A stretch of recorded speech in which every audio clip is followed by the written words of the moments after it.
right, let's see. Out in the world.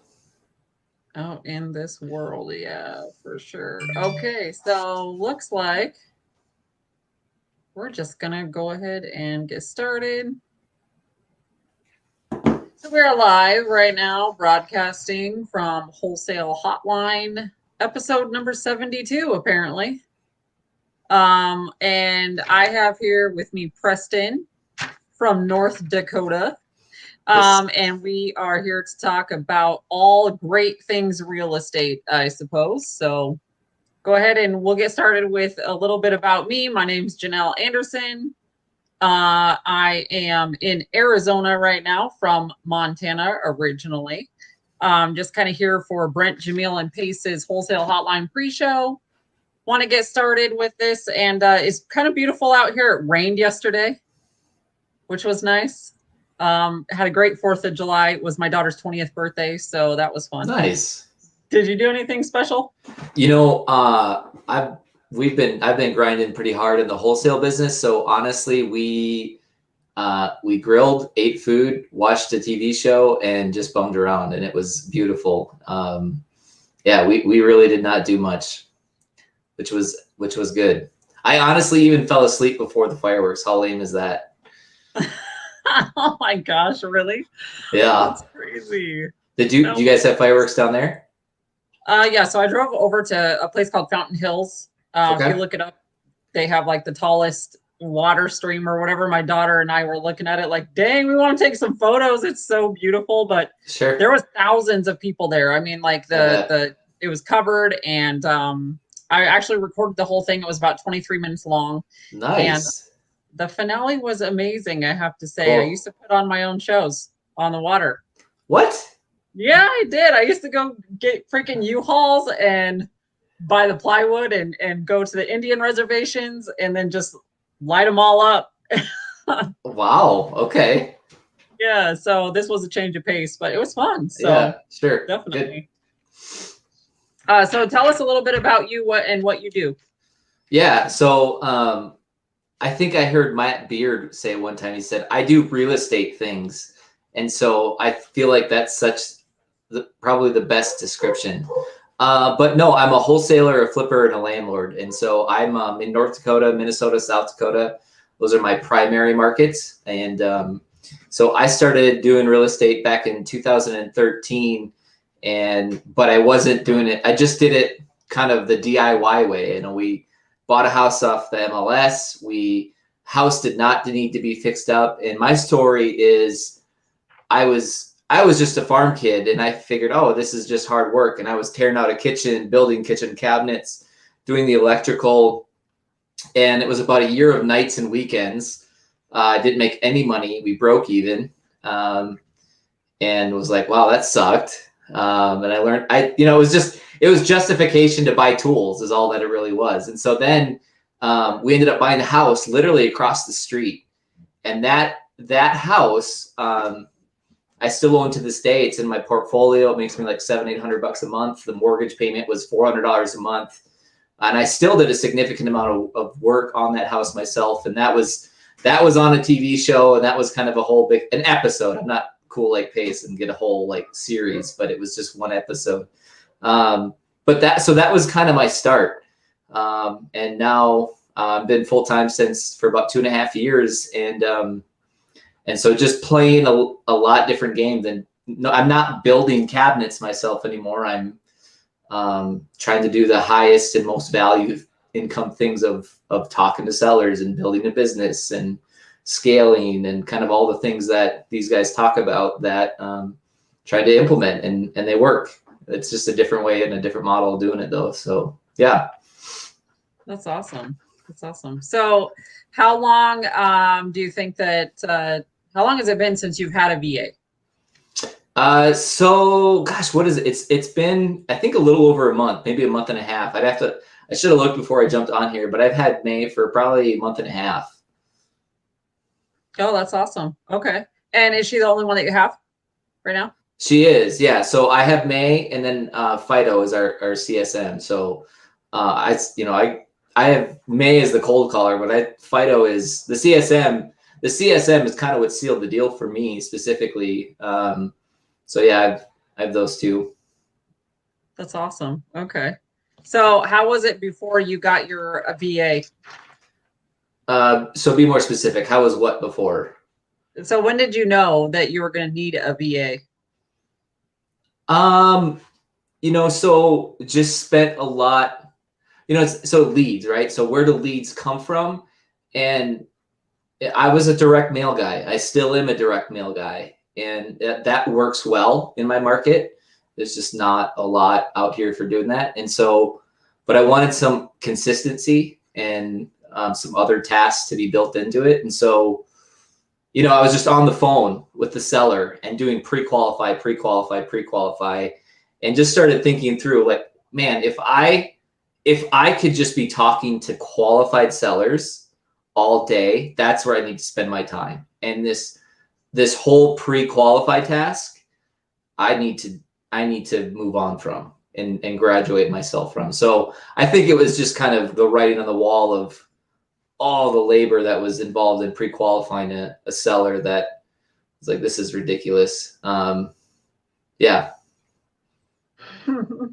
Okay, so Zachary Hamilton says, so were you hand jamming before that? Not really sure what he means. I'm not either. I need some help on that one. Well, what do you mean, Zachary? I think he means, was I cold calling myself? Is that what you mean, Zachary? €1 says, let's squat up Minnesota. Yeah, right? Like the cold Let's states. go, seriously. 701-330-5964. That's my personal cell.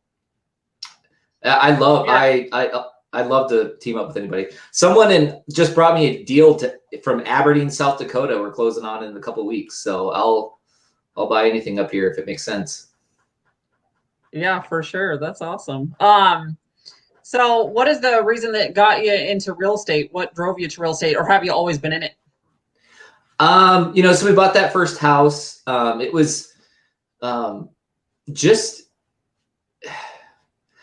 all the basics, just how do you invest? What is financial independence? What is financial freedom? How do you build wealth? How do you legitimately actually build wealth? And just learning. I did a ton of reading. I spent 2 years reading and learning and digesting and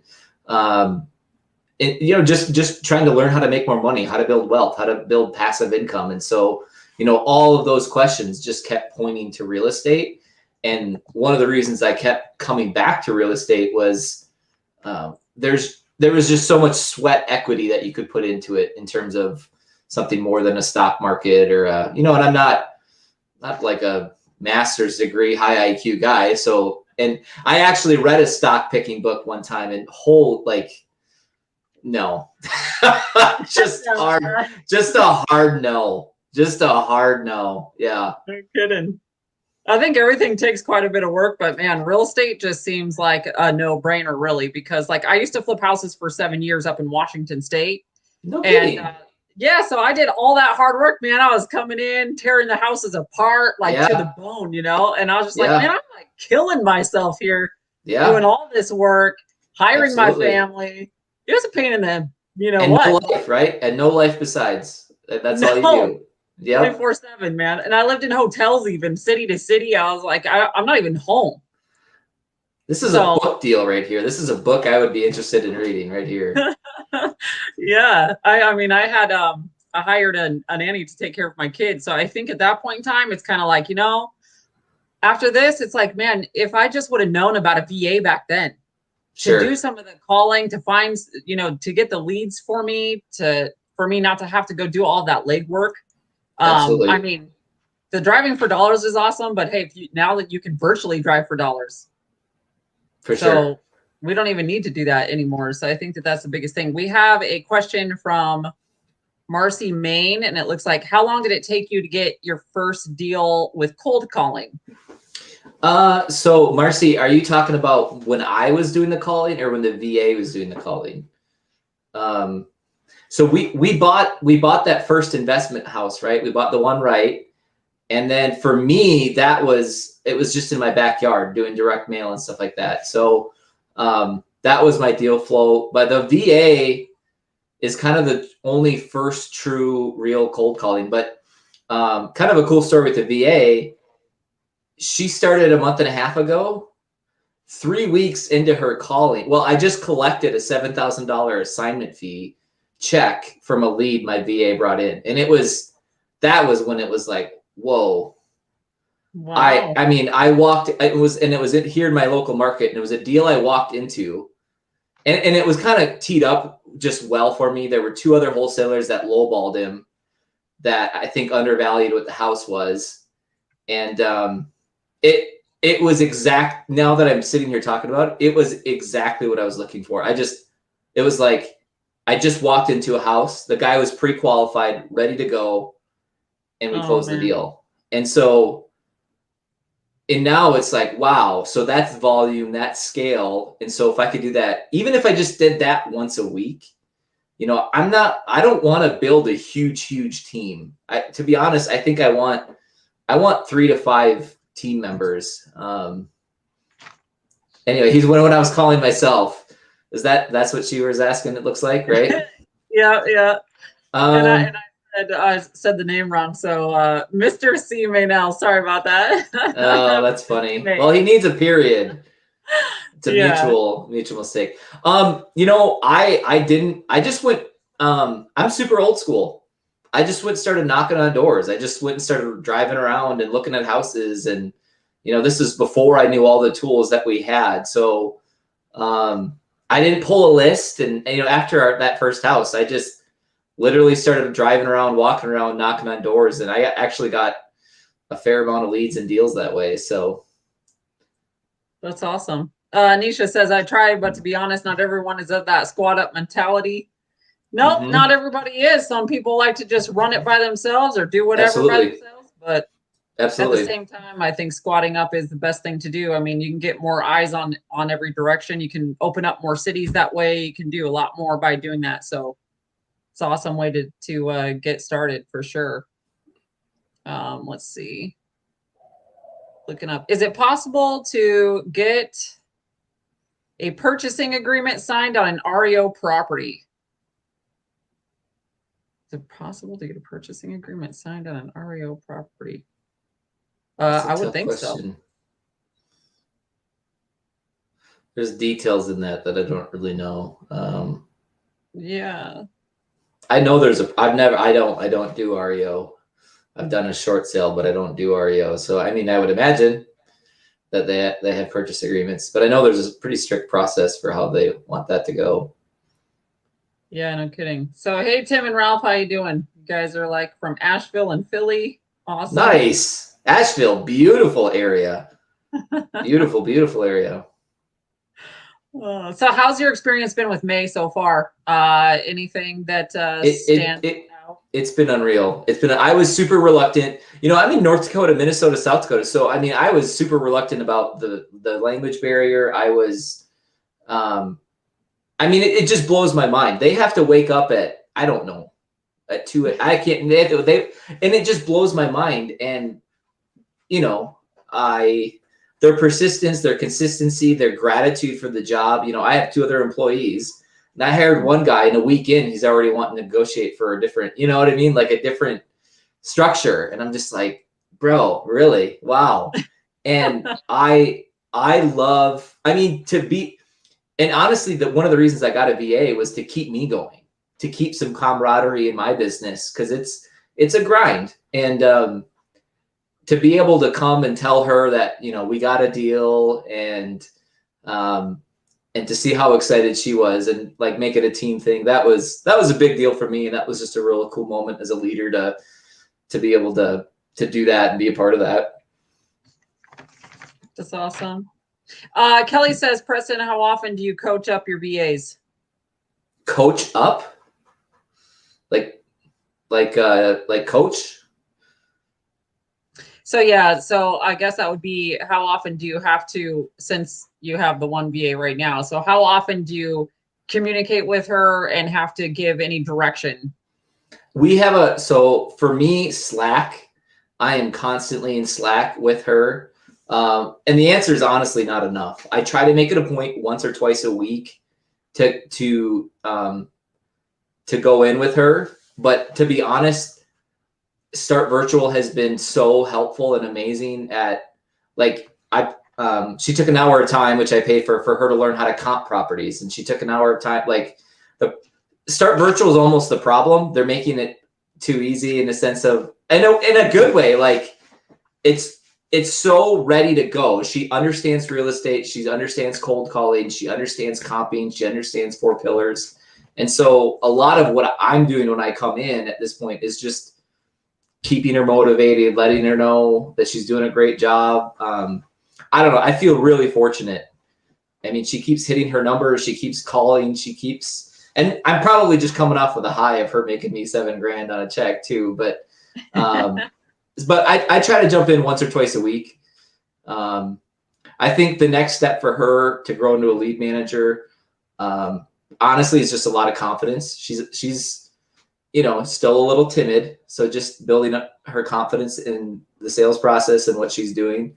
And then just kind of some basics like comping properties, which I try to do once or twice a week, but it could be more for sure. Okay, cool. So then based on like the results that you're getting from her and everything like that, are you planning on like expanding your team or yourself into more markets? Yeah, so we are expanding into more markets. We're going to start marketing into more markets. I'm happy with my one VA at this point. Cause again, I'm doing direct mail and a VA, and right now I'm building up my team. We've got plenty of leads. And so I don't feel prepared to take on another VA. But yeah, in the future, I think we'd definitely be potentially doing some more. So how's your direct mail working? Is it you're getting pretty good results out of that, or? Yeah, we are. And part of it is just, I'm not Phoenix, Arizona. Like, I can't imagine how many houses in Phoenix, Arizona are getting Preston Dahl, the king of the north. What is up, dude? What's up, Pace? Brother, how you doing? Tell me all about North Dakota. We were just chatting about it. Yeah, for sure. Well, catch me up to speed. Where you guys been in this conversation? I saw you on the live and I was like, Preston Dahl is on the screen right now. I got to talk to this guy. Well, my VA got me a lead that I picked up a $7,000 check for last week. So I had to tell him about it a little bit. Yeah, dude. In North Dakota. Yeah. So Preston, I know you're a mastermind student. I know you're a sub-2 student. I know all of that, but let me just ask you a couple questions because I haven't spoken to you since the mastermind. You went out and you hired a VA. Yes, sir. Oh, ring the bell, Brent. Yeah. Love it. So Congrats, Brent, just for some context for Brent, Preston Dahl's in North Dakota, so super small market, a little bit more challenging to scale. He's been the guy who just runs everything himself, right? Like if he's not generating leads, he's not getting deals, right? Yep. So it's one of these hate-love relationships. So we tell him, he comes to the mastermind and we show him like, bro, you got to automate your business. You got to go out and get VAs. So you went out, got a VA. I think you won a contest and I paid for your VA, right? And then you went out and got a $7,000 deal from it. However, I had signed up and her day one was going to be after the mastermind. So I had already just made the decision, but yeah. Okay, sure. good. That's called ROI right there. That's called for sure. Net profit there, brother. Great job, Preston. Sure. So Brent, at my mastermind, we take the students out to like the live projects. Yeah. And we do these contests on the live projects where we go, okay, guys, we want everybody, there's basically 30 mastermind students. And we say, all right, you have to guess the renovation budget as close to what it really was as possible. Whoever wins gets a VA for how long, how many months did I pay for you? 2 months. 2 months. Yep. You get a VA for 2 months. And Preston ended up being like within a couple bucks of the actual renovation budget. Awesome. I mean, look at the beard. It says renovation. That's what. He knows. He knows. It does. He won that before you even opened up your mouth. He's like, yeah, 100%. I got it. Yeah.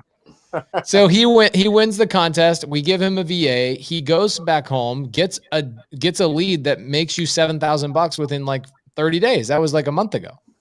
And the coolest part too, Pace, that just to bring you up to speed. So before I hired a VA, and I've hired 2 other folks. Like we brought property management in-house. I've hired someone to do all that. I hired another team member, acquisition manager person.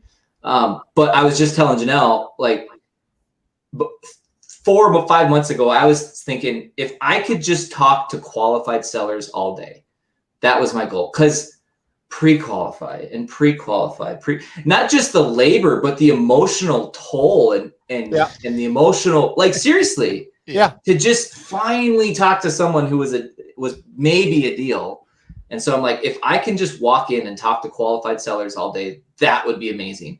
And that's what's so cool about this deal is I literally walked in the house. He'd already had 2 other lowball offers that were those wholesalers. I know them. They were undervaluing what the house was.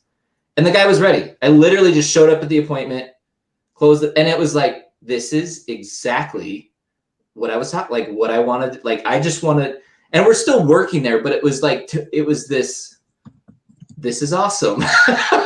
It was just like, I didn't have to pre-qualify. The CSM pulled, like, I kind of told him what I wanted. He pulled the list, like, and it's like, yeah. For people that don't know what a CSM is, what's a CSM? So Fido, this client success manager, I think that's what it is. Is Fido a dog or a human?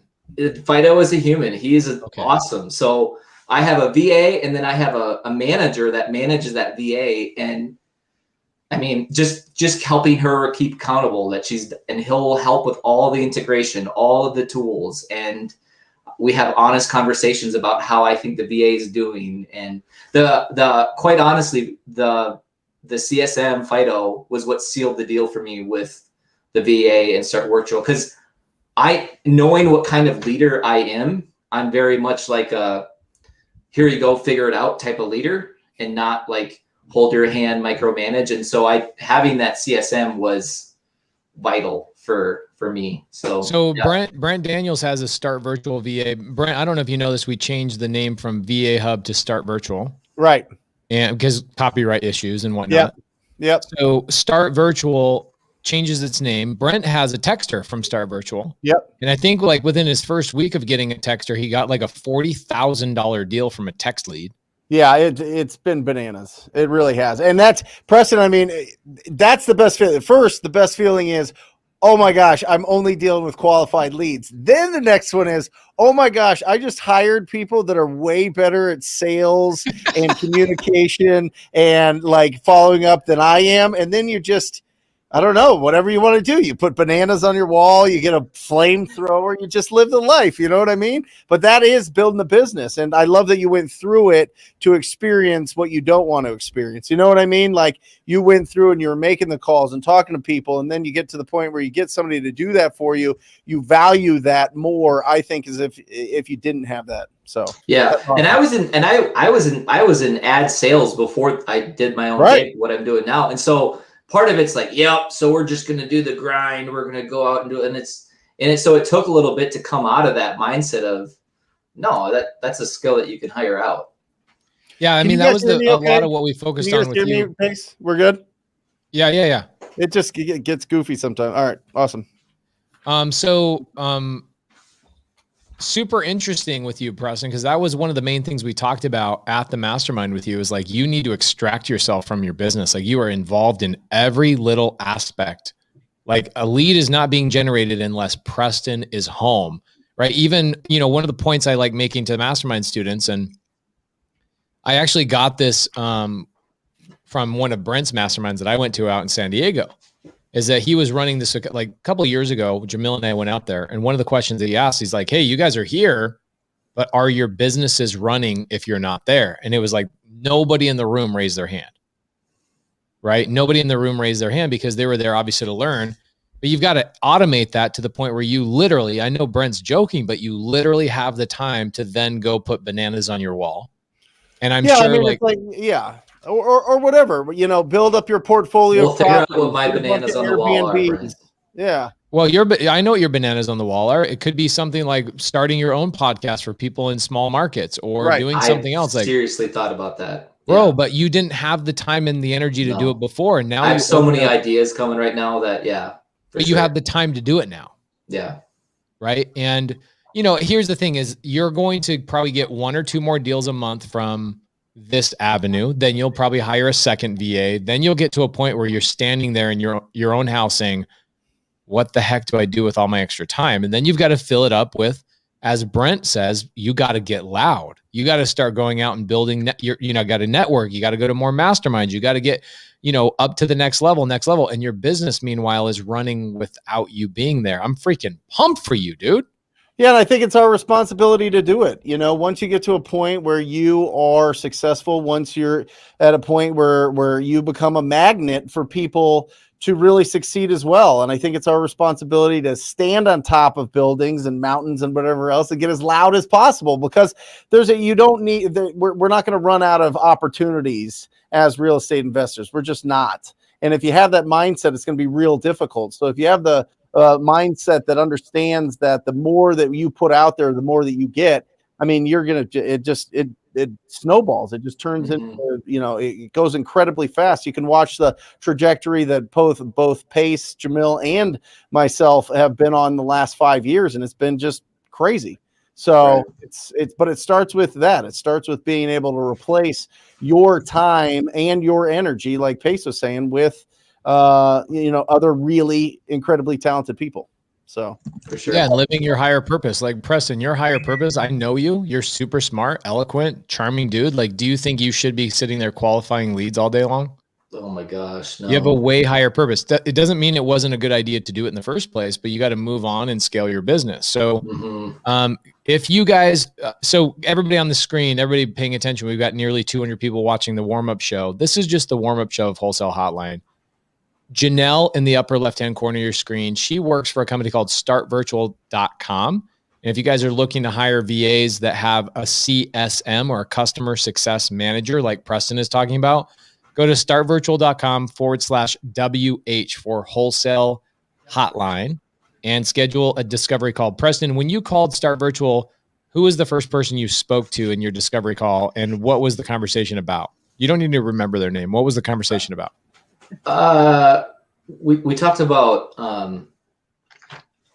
they were pretty educated on the whole process. We just talked about deal flow. We talked about funneling, and goals. So like, okay, well, if these are your goals, and kind of working it backwards, how many leads do you need to generate? How much money is that going to take to generate them? How much a VA is going to cost? What a VA can do? Yeah, it was pretty, there's a lot of information for sure. 42K, man. Caroline should be on here. She was. Sometimes she is. I saw Caroline's $42,000 assignment and I started choking. Yikes. That was actually, sorry, that was our team. Who was that? It was Harold, I think. Yeah, it was Harold got us a $42,000 deal. Oh my gosh, I'm going to die. I'm going to die on the live. Take it easy. Awesome, Kyle. Awesome to hear. So Janelle and Preston, good to see you guys. I'm going to pull you off to the screen. All right. Preston. Take care, everybody. Freaking great to see you, dude. You too. The King of the North. Did you change your Instagram name to King of the North yet? Yeah, I'm trying to decide if it's if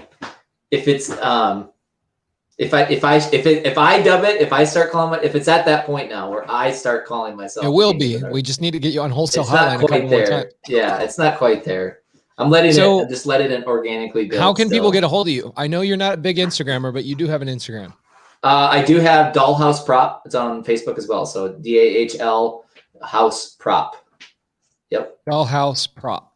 Yep. That's your Instagram name. I believe so. To be honest, I need to check. Okay. So if somebody calls you and has a question about, hey, I want to do a deal with you. I have a lead that I need help with. Are you willing to help them? 100%. 701-330. Oh, he's giving out the phone number, guys. I am. Bro, you realize this isn't even still to this date. Check this out, dog. I got to show you this. People are so intense. This is today. Every single day I get somebody.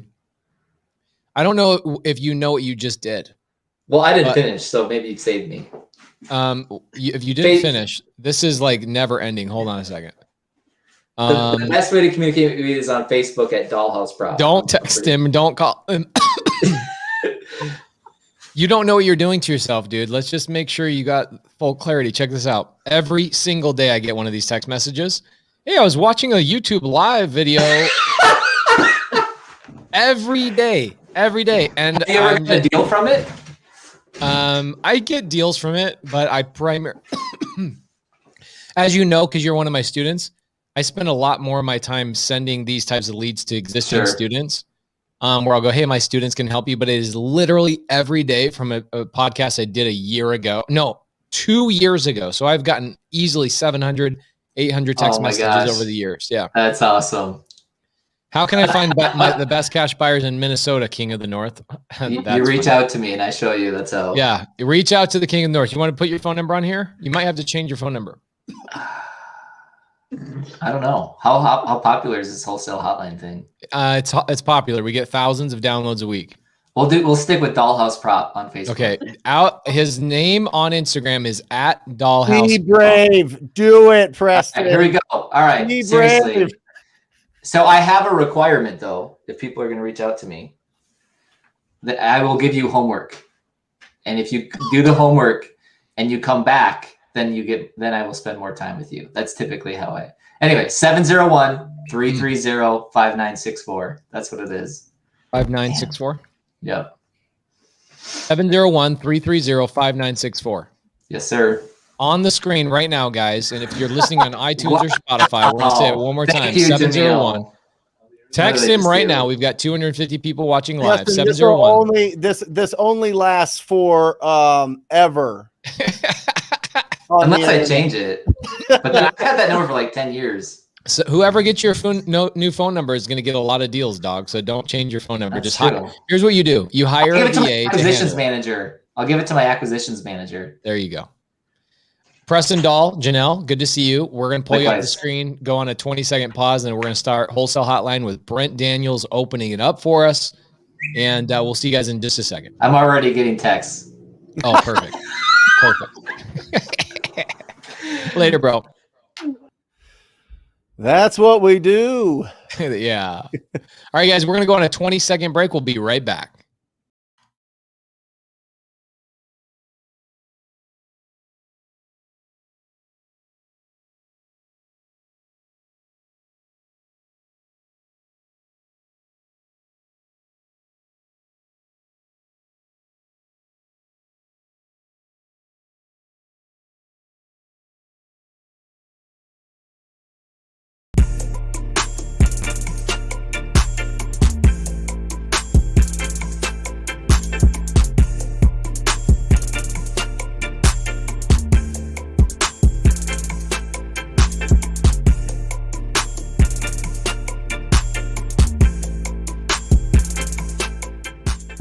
Welcome to Wholesale Hotline, where we cover everything to do with wholesale real estate. I'm Jamil Damji. I'm Brent Daniels. And I am Pace Morby. And together we cover the most important parts of wholesale real estate. Lead generation. Conversion of sellers into contracts. And dispositions. Guys, remember when you're watching this show, do us a favor and squad up in the comments. Make sure that you are liking and subscribing to the YouTube channels and in the Facebook group Wholesale Hotline. Most important, we want to know we're doing a great job for you and helping you build your business. So go give us a review on iTunes and or Spotify. So squad up and enjoy the show!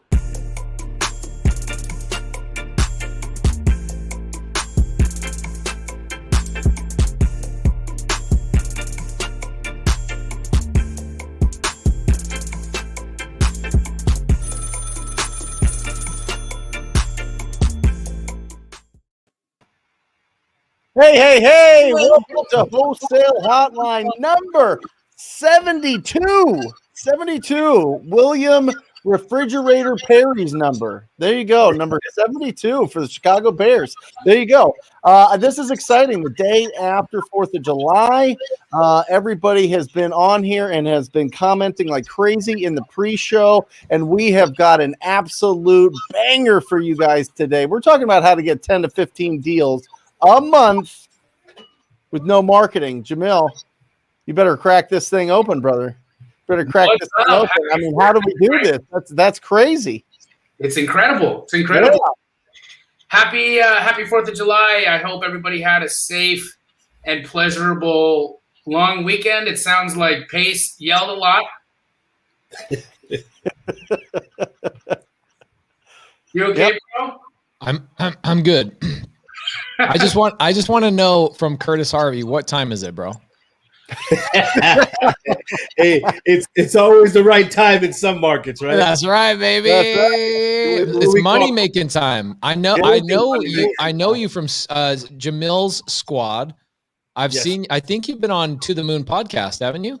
Yeah, absolutely. That's where I've seen you, dude. I'm so excited. And the answer to the question of what time is it is you're supposed to say it's money time, baby. Closing time. Money time. Absolutely. Well, welcome, Curtis. It's a pleasure to have you here, brother. If you guys don't know Curtis Harvey, then there's a good chance you're not a part of the Astroflipping community, and that's okay because you're going to get to know him today.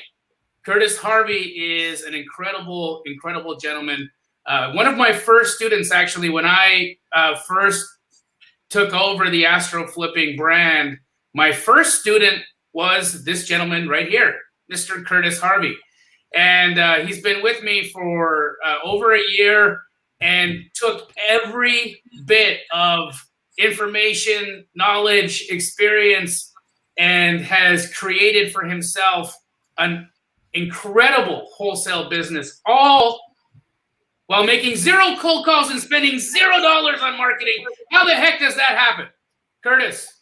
Hey, well, it's interesting is that Jamil didn't tell you. I hit him up on Instagram when I wanted to get into class, and we talked a little bit about wholesaling in general. And the reason why I joined the class was, and I had been in a couple other mentorships, but the reason why I joined his mentorship was because of the communication I had with him. Right, he was extremely open with the information, and I was like, wait, if I'm not a student, then that's how it's going to be. I wonder how it's going to be when I become a student. And it was even more so when I became a student, right? We communicate all the time. We text and cold call all the time. So that's in regards to how things got started. In regards to the deals, I'm sure we'll get to that point.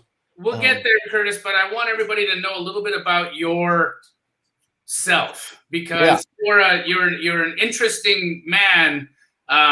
He did not come to wholesale or come into real estate because he was in need of something different financially. Curtis, tell us a little bit about your background and what you do for a W-2. Yeah. So I'm an engineer. I'm an architect. I'm a pre-sales architect. So I from a technical perspective, I help our sales guys close deals, right? And luckily enough, for the last 15 years, I've not had a quarter where we have not hit our number. From a performance perspective, right? So I've always been able to execute upon what's been put in front of me, and I've always been able to get bonuses based on that because I'm able to deliver, right? So when I start looking at I'm 55, so when I start looking at what I need to be doing in regards to retirement, what I start thinking is that I need to really put a plan together of something that I can continue to earn even after I retire. Because my wife and I, we love to travel, right? And even before COVID, we used to go on 3-4 vacations a year. And I started thinking of a plan of what I could do. So I went out and I tried a couple of mentorships that didn't work out because the base wasn't there, right? So, there's tons of people out there with mentorships of things that you could do. I jumped into a Sharif Medawar commercial multifamily situation. I jumped into a Michael Blanc's private placement and syndication. And one of the things I realized about it was if you don't have the foundation or the cash to really get in at those levels, to me, it was a waste of time and a waste of money, right? I learned a little bit, but not much. But when I jumped into Jamil's program, the module 1 kind of set me up, right? It's the mindset module, in my opinion, is probably one of the most important aspects of the program. And it kind of set me up, and it got my mind to the point where, because I've done a lot of things in life, right? I was a thoroughbred racehorse trainer for 15 years, right? I've had other businesses, but one of the things for me that kind of put everything in perspective was the way that in order to get a wholesale deal, in order to get a wholesale business structured, the things that I had to do, which were different than any other business, right? And that's, for me, from a background perspective, kind of where I come from and kind of what my vision was when I jumped into the program. Wow. How was it different? How was building this business different than some of these other ones? Yeah, I'll tell you exactly how it was different. So Jamil has a really good roadmap, right, for how to wholesale, right? And he gives you all the information, and he's available twice a week on phone calls, you know, sometimes 7 to 8 hour Zoom calls. In addition to that, you know, you got Wholesale Hotline, you got you got Straight Outta Comping, and you know, he's on, you know, with Ty the Flip Man on, you know, doing comps, right? So tons of information, right? But one of the things for me that was the thing that really put it together for me was the practical application of all the information that he gave, right? Was how do you make this into a system? Because everyone talks about systems, right? But the thing about systems is that a lot of people in the beginning, when they jump into wholesaling and they start talking about systems, it's completely shiny object stuff, right? It's not something you need. Like a person will jump in and because I probably talked to 200 people in the program that are pre and currently in the program, and some that are have been in the program in the past. And one of the things I found is that as soon as someone starts to wholesale, they're trying to figure out how can they implement systems that somebody, oh, let me get Pace's script, or let me get Brent's script, and let me figure out what I need to do. And I really broke it down and made it very simple, right? When I first started out, before I got up to 5 deals, I wrote everything on a yellow pad, and I kept track of everything that way, right? It probably wasn't until deal 8 until I actually paid the $29 a month to get a full-blown version of Podio, right? And then what I did was I started to create processes, because you know, as an engineer in my business, in order to understand how to do something, or I needed to figure it out. And then I started thinking I wanted to get VAs and do other things, but how was I gonna be able to transfer that information to them if I didn't have a method of doing that? So I started creating documentation in regards to what I was doing, and started looking up a lot of information in regards to, you know, what's an SOP, and starting to get more details around SOPs and really being streamlined in regards to SOPs. And then I really got into, like, there was in the program, in one module, there's some of the downloads are there's a KPI worksheet that Jamil had. So I took that KPI worksheet, and that one wasn't going to work for me. I modified it to the nines, and I figured, so how am I going to figure out a way to figure out whether those SOPs that I wrote in the beginning are really working? And that was with the KPIs, and that's how I modify my KPIs all along, right? Because I look and say, SOP. Will you explain what that means? Yeah, it's a standard operating procedure. It's, for instance, if I'm going to be a cold caller, I need to, and at some point, I'm going to try to scale my business. There's no way I could scale it on my own. So I'm going to need to bring in people into my business to delegate tasks to, right? And in order to do that, I need to create a standard operating procedure, write documentation of how I'm going to do it, whether it's, you know, a Word document, or whether it's Loom or some other method. And then I'm going to hand that one over to someone and let them delegate that to them, so that they can figure out how to do the tasks that I was doing before. Like I said, if it's cold calling, then it's cold calling. If it's, you know, if it's outreach, if it's outreach. And then basically what happens is, once they figure out how to do it based on my information, I can look at the KPIs in my business, you know, that I'm tracking, the key performance indicators, and I can tell if they're following it to a T. If they're not, I can help and modify that to make sure the KPIs come out like I want them to be at the end, right? And ultimately, for me, that's what I think helped me the most within Jamil's program. Like, he gives you all the information, right? He gives you the roadmap of what you need to do. But the problem that I found with a lot of people present and past in the program who haven't had success, it's because they make this process much more complicated than it needs to be, right? So boil that down for us, Curtis. Let's distill this to the essence of what I preach, what we talk about, and what you do on a day-to-day basis to generate leads and to get deals? What is the foundation of it?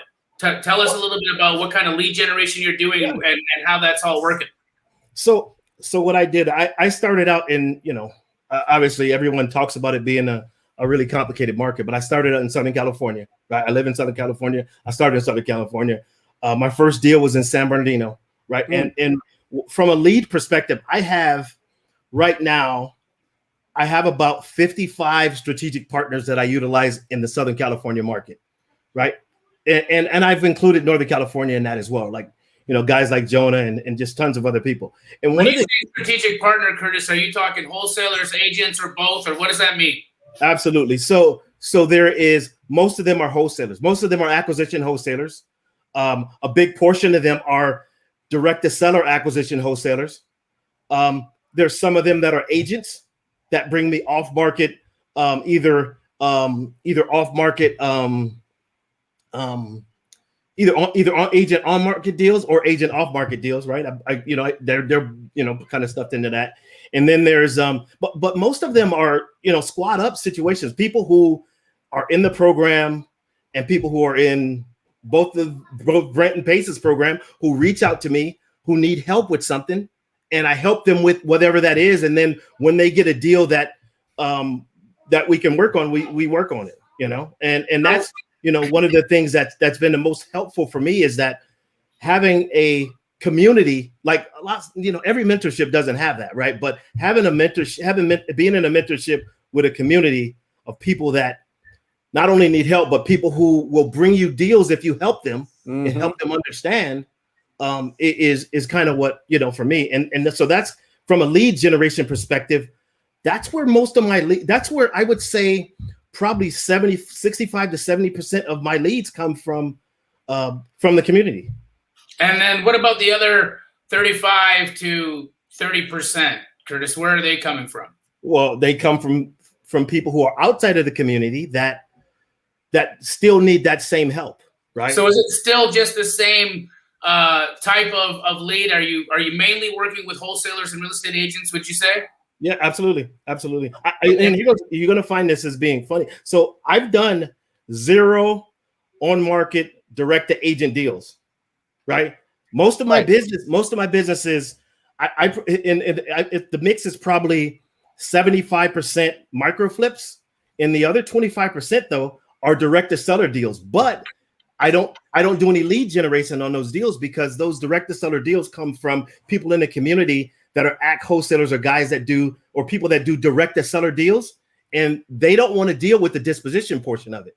And because I built out my market with a minimum, like for instance, when I built out the LA market, I built it out with a minimum of 10,000 cash buyers, right? So when I get a deal, I'm pretty sure if I get it if it's been comped, I'm very conservative in my comping. I follow I follow the appraisal rules to too much to a T sometimes, but the key thing about it is when I get a deal that I've appraised, I can disposition it pretty fast. Like I had a deal just 2 weeks ago in Atlanta.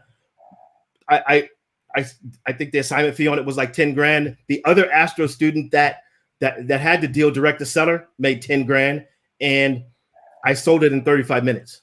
Right. So the key is even though there's 75% micro flips, which is obviously people in the community and outside that bring deals directly to me, I get the other deals that are direct to seller because it's good sometimes to present direct to seller deals to your buyer base because sometimes they like that exclusivity, right? So being able to get those though for me was tough. I tried cold call. I mean, that's how I got my first deal, right? Cold calling, right? I cold called, got a duplex, and first one duplex, and then they ended up giving me another duplex, got a $90,000 assignment fee, right?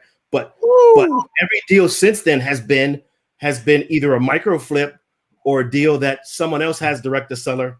And I spend a lot of that. So I find myself spending a lot of time most recently with people who have been really tough about it, right? Like you guys have had Brandon Barnes on the show before, right? I harass him every day, right? Because all his deals are direct to seller. Right. So, and he has a ton of cash buyers, but one of the things that has happened recently is he reached out to me and said, "Hey, could you help me with the micro flip? I need to understand the micro flip." And I said, "Absolutely. if you start giving me some of your deals. So it's about being able to provide some help. And you know, my business is based on service, right? So if I can provide and help someone and then later on reap the benefits of that, that's, you know, that's kind of a grand portion of that. Hey, Curtis, I've got a ton of really good questions in the side chat. I want to pause and let Jamil kind of hammer through them if you don't mind. Yeah, absolutely. So Curtis, one of the major questions we're being asked is, how do you build your buyers list? So what are some of the techniques and tactics that you're using to compile these lists? Because you're in multiple markets. So let's just talk about some of those techniques, and then let's talk about the markets you're in. Yeah. So how I build them? Well, kind of 4 pillar stuff that's directly out of the program, right? I reach out to people in Facebook groups. I join tons of Facebook groups, right? I reach out to people that are in those Facebook groups directly, right? I direct message them, communicate with them about what I'm doing in that market, and I definitely would like to help them. Would they like the JV? Well, you know, I do tons of posts, right? Grab tons of emails based on that, right? Communicate with people. I talk to people who actually posting deals, right? And I do tons of stuff like we talk about all the time, which is I'll go on prop streams and I'll pull a cash buyers list of 5,000 cash buyers. And one of the things I found about skip tracing is that I have more luck with cash buyers skip tracing via my VAs, right? I have my VAs do it, right? So my whole within my business, I kind of haven't done any hires that have been anything except for 30-day contractual VA hires so far, right? Because of the laws in California and some of the other markets, it's been really tough for me to do that. Are we going to try and blow Curtis's phone up today or what? Because we got Christopher James asking, how can I reach out to you? Oh, absolutely. And usually our goal is to try and get our guests to get about 300 text messages. And we usually blow through that. So I'm wondering, do you want to give out your cell phone number on this show? Because we got a good hour and 10 minutes to just completely melt the battery on that phone. Yeah, absolutely. My phone number is 949-302-1231. Hold on. 949 302 1231. 123. Wow, how'd you get that number? That's freaking dope. I had that one for years. Man, 1231. That's awesome. Yeah. All right, guys. So if you want to text him, you guys have questions for him, or you guys want to work deals with him, he is an Astroflipping student, and I'm telling you, these guys know how to find buyers. It's ridiculous. It's absolutely ridiculous. I love doing joint Zooms with my sub 2 students and Astroflipping students, because the Astroflipping students bring a whole other layer to the real estate game than any other mentorship. So Curtis, I hope you get blown up, dude. You got your ringer on? Is that you getting blown up already? It's starting already. Perfect. Guys, I will be so pissed off if you don't take action. The phone number is on the screen right now, 949-302-1231. And gentleman's name is Curtis. So I want you guys to text him and say, hey, Curtis, I want to squat up. That's the text message. Hey, Curtis, I want to squat up. My name is blank. All right. Yeah, that's great. Oh, it's gonna be going all night. Yeah, hey, I know. How many viewers do we have right now, brother? We have over 300. We were at about 350 and growing. So you should get about 300 text messages tonight, because you always get about 20% of people that just don't take action, or they're cooking dinner, or they got a baby in their arms, or they're driving home from work, or whatever it is. And that's perfectly fine. But you'll get about 300 text messages tonight. Sounds like it's just starting. Yeah. Curtis, let's talk a little bit about the different markets you're in, because I know you began your wholesaling career in Southern California, but since then have expanded to a few different markets. Can you talk a little bit about that expansion? How long it's taken? Are there any markets that you say you favor over others? What did that look like, and what does it look like now? Well, it's interesting. When I first started out, obviously started out in Southern California, and then I moved into Northern California. It's going off like a bank, like the ATM now. So one of the things that for me that when I first started out, what was weird for me was like, are we prepared to listen to this the whole entire show? No, I'm gonna turn it off. Don't worry. No, don't turn it off. I actually kind of think it's great. Guys, let's see how much we can make that phone freaking ring. Blow this dude up. His phone number's on the screen. Let's text this man.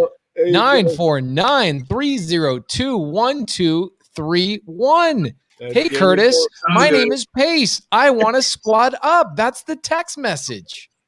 Yeah, we got a few here. But one of the things is when I first got into Astro, when I was trying to figure out I figured I'd go local, right? And I really developed that market out. I got to like 3 to 5 a month. And then I said, well, it's time to scale up from there. But the only time I'd be able to scale up from there is if I would go and I would figure out what markets I wanted to go into next. I figured I'd go into markets and I reached out on the call, and Jamil's like, well, dude, just make it very simple. Just go in the market where Keighley is. And so I jumped in the markets where Keighley was. And the first market outside of California that I jumped into was Atlanta, right? And then I start doing a significant amount of deals. I think I got 35 strategic partners in Atlanta, and I do a decent amount of deals on a monthly basis there, right? Most of them are micro flips, but I do have, a couple other people in the program like Janet Ross and Mahmoud, who I do a lot of direct to seller deals in Atlanta. And the great part about that is, and like I said before, you get to provide that exclusivity to some of the cash buyers who, some of them, they like that. They buy both micro flips and direct to seller deals from me. So it's great. So I'd like to expand, because we have people asking, what's a micro flip? So a micro flip, guys, just to give you a top of the line definition, is when you are providing leverage to one side of a sales equation. So let's just say you are an acquisition wholesaler. That means you're somebody who maybe Brent Daniels has trained to get out there and have as many conversations with homeowners as possible, and you have access, or you are getting deals under contract. Now, you may need help finding a buyer. Say you're 3 or 4 or 5 days into your inspection period and you have not yet found a buyer. You could micro flip that deal to an individual like Curtis, who would be your dispo wholesaler. So it's leveraging each side of the equation, right? A true micro flip is when you take a deal from an acquisition wholesaler and you give it to a disposition wholesaler like a Keighley, and you connect the dots in the middle. And so a lot of times the lowest hanging fruit is being able to connect the dots between somebody who has a contract but no buyer and somebody who has a buyer and is looking for a contract. It's as simple as it can get. Yep. Curtis, could you describe a little bit about some of the assistance that you're giving to people? Because I know, especially in the Astro community, that's something that you're well known for. What are some of the things that you're helping people accomplish, or some things that throughout the week people call you and ask about? Well, it's interesting. You guys talked about memorandums last week. And one of the interesting things is that I just had a deal maybe a week and a half ago that closed in Atlanta. And I asked you about memorandums maybe, I would say 8 to 9 months ago, right? Because I got in the program in March, right before COVID. And probably 3 or 4 months after that, I talked to you about memorandums. I was having issues with the seller. They wanted to back out of a deal. And so I was doing this deal in Atlanta, and we had a same thing. Seller wanted to back out. And so I thought about it. I grabbed my documents, sent it to the other Astro student who was direct to seller on it, right? They went to the county, the Cobb County office submitted a memorandum of contract ex parte, right? So it done really fast. And then she called her attorney immediately. The attorney sent a notice to perform letter directly to the seller. And then the seller called us the next day, signed the closing documents, and we closed a couple of days after that, right? And that was something directly out of the program, and something, that I learned that I help people with all the time, which is the memorandum of contract, because there's that layer with that some people find that it's confusing to them, right? So really breaking down and understanding that, helping them understand that, it obviously help get a deal closed, right? And it happens all the time, right? People call all the time and say, and I don't mind helping people. That the helping people is not a problem. I just don't want to get into the business of doing work for other people, and if as long as they're willing to do the work and put in the work, I don't mind, helping them out at all. I think, by the way, listening to the dings on the podcast might drive people crazy. I mean, we can keep it going. It's up to you guys. But if somebody's listening to just the audio of this, they're going to think that they're getting 1,000 texts.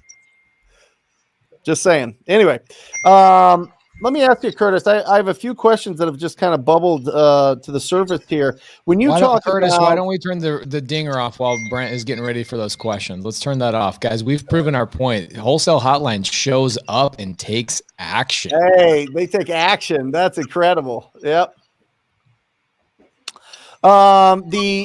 Is there a difference, Curtis, with the amount that you make on a direct to seller versus a micro flip? Oh, absolutely. My average, I kind of can balance it out in averages. So my average micro flip is between 5,000 and 7,500. Okay. My direct to seller deals that I do a minimum of 10,000 on the assignment fee. Got it. Okay. And then if somebody wanted, so you said, and I love that you said this, your first 5 to 7 deals you did with just a yellow pad of paper, right? Yeah, absolutely. Did you have a logo? No. Did you have a website? I did, but from that other mentorship, I didn't need it. But the thing is I paid I think I paid $2.99 for a year for the domain and put it up on GoDaddy. So it was good to go. But I didn't have. You're right. I didn't have to pay. I didn't have to pay for a CRM. I didn't have to pay for any of those until I got up to about 5 deals. That's incredible. And when you get a deal, how are you getting that in front of your cash buyers? Are you calling them, texting them, emailing them? What is that? How are you so much better at it than the people that are bringing you the deals? You know what I mean? I think it. Well, I do a couple of things that I've learned that a lot of people don't do. Is I do a lot of just like I do outreach to find deals. I do outreach to my cash buyers, right? So I have tons of conversations with them. I get tons of feedback on deals because it helps me in regards to placing deals with them. Yep. In addition to that, I think one of the things is that having a large cash buyers list also helps me with, when I'm in a market, it just helps, when a lot of people will come to me, right, when they're starting on, they'll say, hey, I have a deal, but I don't have any cash buyers. Right. So I say, hey, while you work on your cash buyers list, and here goes, X, Y, and Z that you need to be doing to build that out. But in addition to that, I'll do disposition for you, and we could just split the assignment fees 50-50, right? And absolutely, that's how I do a ton of my deals. It's you. Is it you calling? Is it VAs calling? Are you on the phone all day long, or is somebody else doing it? What does your team look like? So most of my outreach right now has been, I have 2 VAs, and they're all part-time, but on a monthly basis, right? I do all of that. I have them do everything except for outreach currently, right? And this is pretty interesting and maybe helpful. So I started reading a book called Clockwork about a week and a half ago, and because I'm trying to figure out, because I hear people all the time saying, oh, well, just this business is one in which you don't need to be. It can be a real good cash flowing business for you, and you can scale it as you turn on the faucet as you choose. So I've been really trying to figure out how to do that in every market, right? Because I'm in 13 markets total, but I've been trying to figure out how to do that in every market. So I created these SOPs, pretty thorough SOPs. And last week I was trying to figure out, for me, in doing an analysis of what do you delegate, right? Because you don't want to not delegate the right thing. I figured out I do in all 13 markets, I do about 3 hours of outreach a week, right? And for me, I like, if I could get that 39 hours back, that'd be great, right? So I created a process for delegating all of my outreach, right? And me and Jamil, I mean, we talked about this a lot. I know Jamil says, hey, sometimes they don't get the inflection right, they don't get the conversation right. But but the way that I'm documenting it with the way that I'm doing it, I think I can do this. So what I'm going to do now is I'm going to delegate and move that 39 hours to a VA, so I'm going to get 39 hours to do what I want to do, right? So I want to do, I want to do more Toro. I want to do more Airbnb. I want to do more. I want to build out my business a lot better, right? And it's going to give me back more hours to be able to do that. So that's one of the things that I'm going to do. And Jamil, just is it? You get a deal, you reach out, you're trying to go to specific buyers that like the deal, and if it doesn't go to them, then as Curtis was saying, he has 10,000 buyers in LA, right? Like, you're not calling 10,000 buyers in 3 hours a week. So there's got to be some way that you're communicating with these buyers, right? So for me, I use Constant Contact, right? And it's a great way for me to not only be able to communicate, but me to be able to get feedback back, right? If I send out a link, and let's say I send out a survey to my cash buyers in LA, and I say, of these 3 deals, which best fits your buy box, right?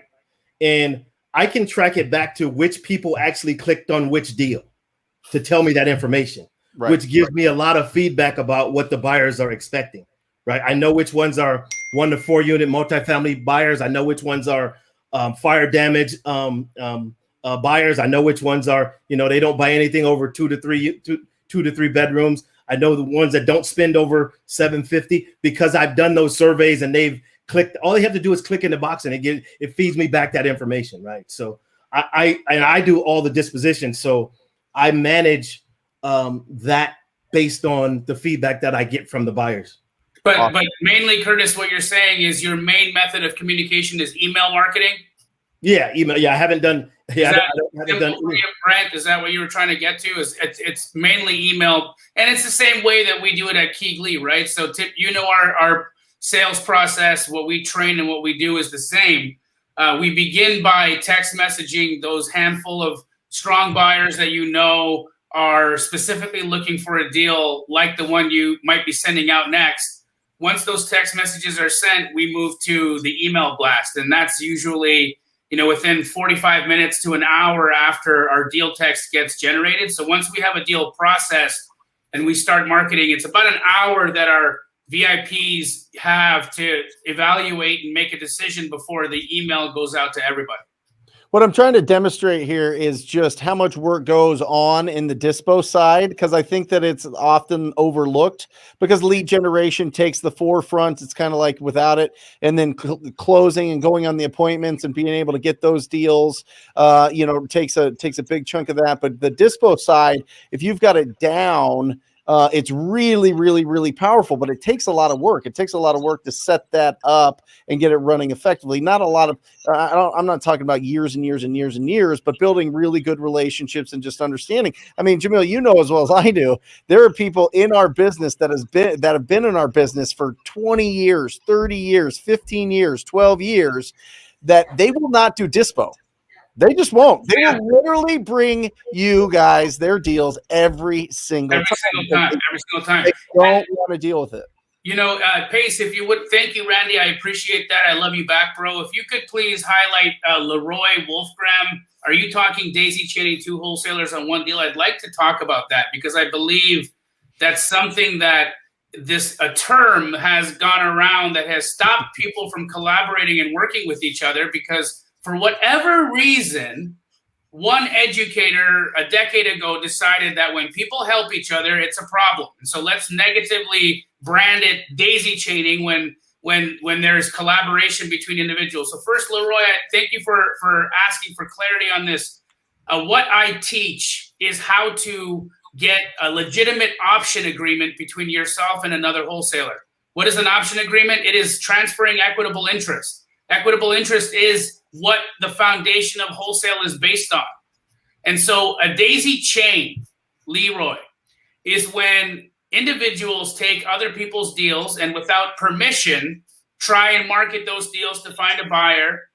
And ultimately, that lack of permission or the lack of equitable interest is what creates a little bit of heartache and possibly some heartburn for wholesalers that are trying to keep their deals exclusive.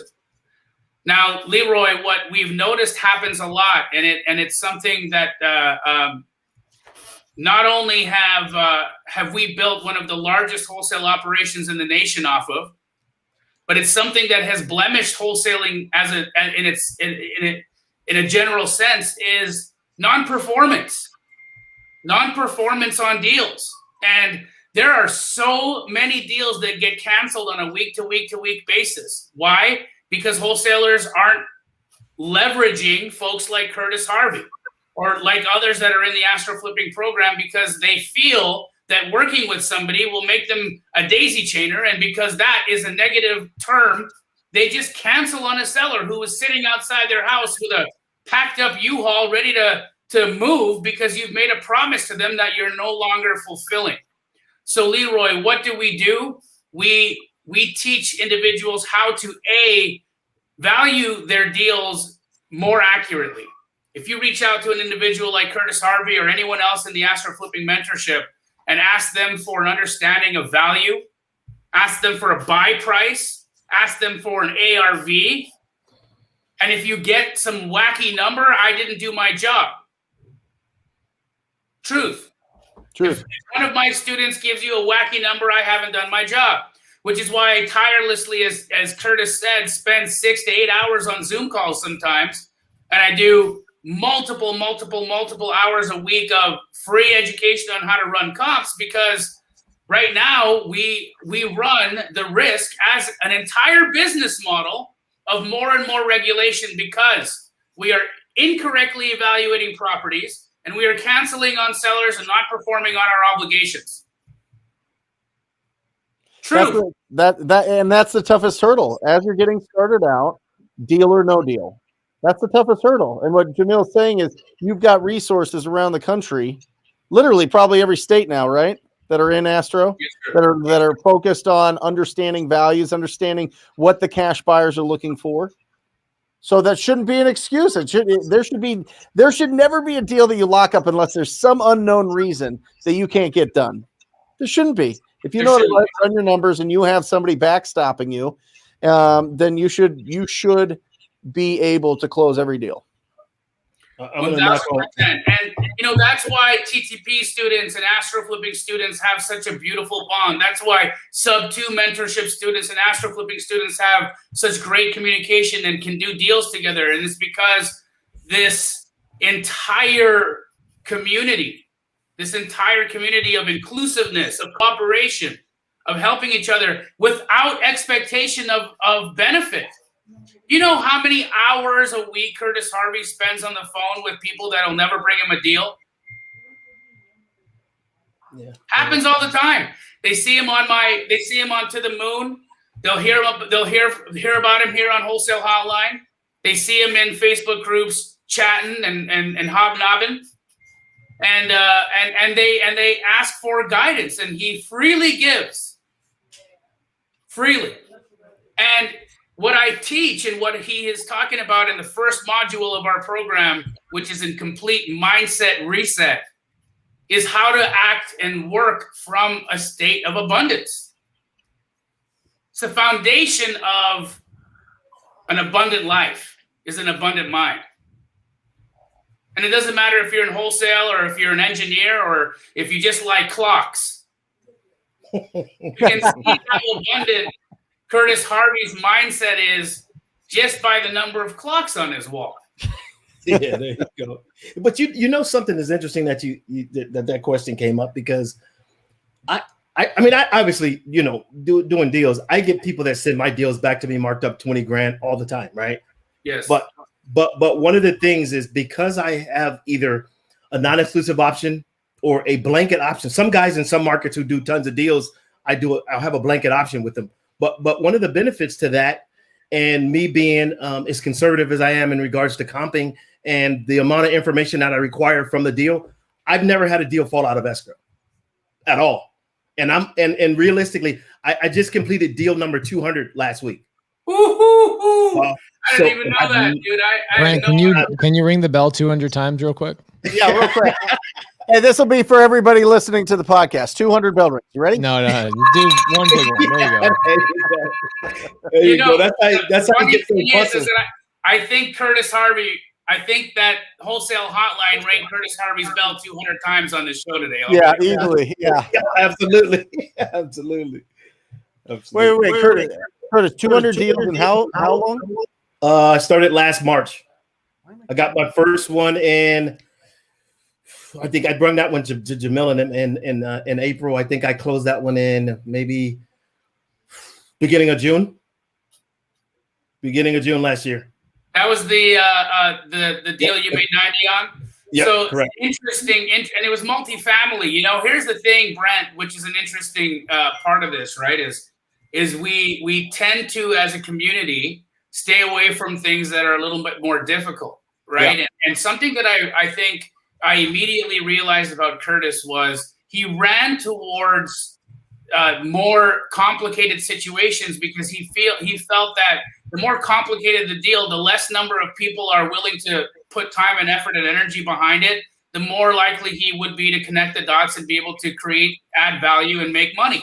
Yep. His first deal was exactly that way, right? It's a multifamily deal in Southern California. He was needing some understanding on how to evaluate. We valued it together, and then was looking for a buyer. Now he had just come out the gate. You know, he hadn't really figured out how to find buyers or what that was about, and he used a simple technique I talk about often about mining the MLS for recently flipped properties, the owners of whom may be in the market for their next flip. Why? Because they just listed one. So he used that strategy to find an individual who had just listed a property that was still in the market to purchase, and that deal netted him $90,000 a month in, or is it 2 months? Yeah, no, it was 2 months in. Yeah, 2 months in. 2 months in. Well, listen, I'm not saying this because I want everybody to join Astroflipping. I want everybody to join TTP and Sub too. But what I want you to do is when you're in those mentorships, reach out to an Astroflipping student so we can help you move your deal. Yep. So if I get this right, in 455 days-ish, you're closing a deal once every 2 to 3 days? Yep. Sometimes 3 or 4 in one day. But it's all because of the relationships and the other students that I deal with, right? Like for instance, one of your students, Juan, and he logs into my I bought a list from an assignment fee. I bought a list and I put it in call tools. Me and him started talking. He's like, hey, when I have time, let me jump in there and call. So he's calling on the list. I deal with Richard Knowles and Noah and Jonah all the time out of three of my great students out of Cali. Richard Knowles. It's a little bit more hair than you, though. Yeah, but that's how Richard Knowles has 3 foot, maybe 4 foot long hair. Yeah, yeah, in a small car, right? And Noah Hoffman is my Airbnb manager. My gosh, if you guys are looking for seller finance Airbnbs, he's the guy. Man, Curtis, that's cool. You're working with those guys. That guy's a beast. I reached out to him because he was doing 2 Airbnbs in Fresno, and I needed a contractor for a deal I sold. Crazy part, the deal was. I worked the deal with 2 Astro students. One of them was one of them had the deal, brought it to me on the last day and said, hey, I got 1 more day before my before the due diligence finishes. And another Astro student ended up buying it. So she got the deal at 60% of ARV, and it was his first deal. He got an assignment fee. He was super happy. So but the good thing is they needed a contractor in Fresno, and I reached out to Noah because he was doing 2 Airbnb, and I saw him on Instagram, and I reached out to him. And he, you know how Noah got those Airbnbs? Yeah, with no money. Right. Well, yeah, creative finance, but he got them from an Astroflipping student. Oh, really? Yeah, I'm telling you, the inclusive environment. And then I got a text message from Noah this morning. Jamil, the Outcast house in Atlanta. We're gonna hit $25,000 this month in income on a house. It's one of the nicest houses I've seen, though, Pace. I mean, right there, right before my eyes, too, Pace. You showed me something that was really, really an interesting thing. Right on paper, I would have never bought the house that Pace bought. On paper, right off the hop, I would have been like, I'm overpaying based off the math, right? what Pace explained to me was that, okay, yeah, I'm maybe paying about $100,000 over retail, but let me show you what I'm doing here. I'm creatively financing this with a very low interest rate. I'm only out of pocket $100,000. And my $100,000 that I'm out of pocket is now going to cash flow me $10,000 to $15,000 a month. Wow. One Meaning, deal. You deal. could retire on one deal. Yeah. So the $100,000 that he puts down comes back to him in under a year. The property is appreciating, and he gets accelerated depreciation on that property. So he got to write off, over $1 million in revenue against his taxes. So he got paid 3 times on that situation. He got appreciation, depreciation, and cash flow. Well, here's the coolest thing about that deal. The coolest thing about it, I bought it creative finance, right? It's 2% seller finance. The coolest thing about it is it came from a wholesaler who didn't have the ability to exit on the deal, and the seller needed something that they couldn't offer. So what's amazing is this community that TTP, Astroflipping, and Sub2 has built together is that we're all, some of my best deals come from TTP students. Some of my best abilities to sell my deals have actually come from Astroflipping students. Right now, we are dispoing our first deal in North Carolina. You guys know about that 0 to Hero challenge we're doing? Yeah. Yep. So on day 8, which means 24 hours of work, we got our first deal in North Carolina. We're making $30,000 on it, and an Astroflipping student is dispoing it for us. Yeah, there you So go. I'm telling you guys, like, it is the most amazing thing to just go to work every day and hang out with your friends that you've built a community with. It's like an automatic thing. When I see somebody that's a TTP student, I see somebody that's an Astro student, I'm like, we're going to make money together, aren't we? That's it. It's like, did we just become best friends? That's cool. That's cool. Hey, I saw that, on the Sunday service when you had Jonah on there, outside of the dating stuff, I'm looking for Cody too, man. I'm looking for my Cody as well. I mean, whoever hung those clocks probably is your integrator, dude. I don't, what I'm saying?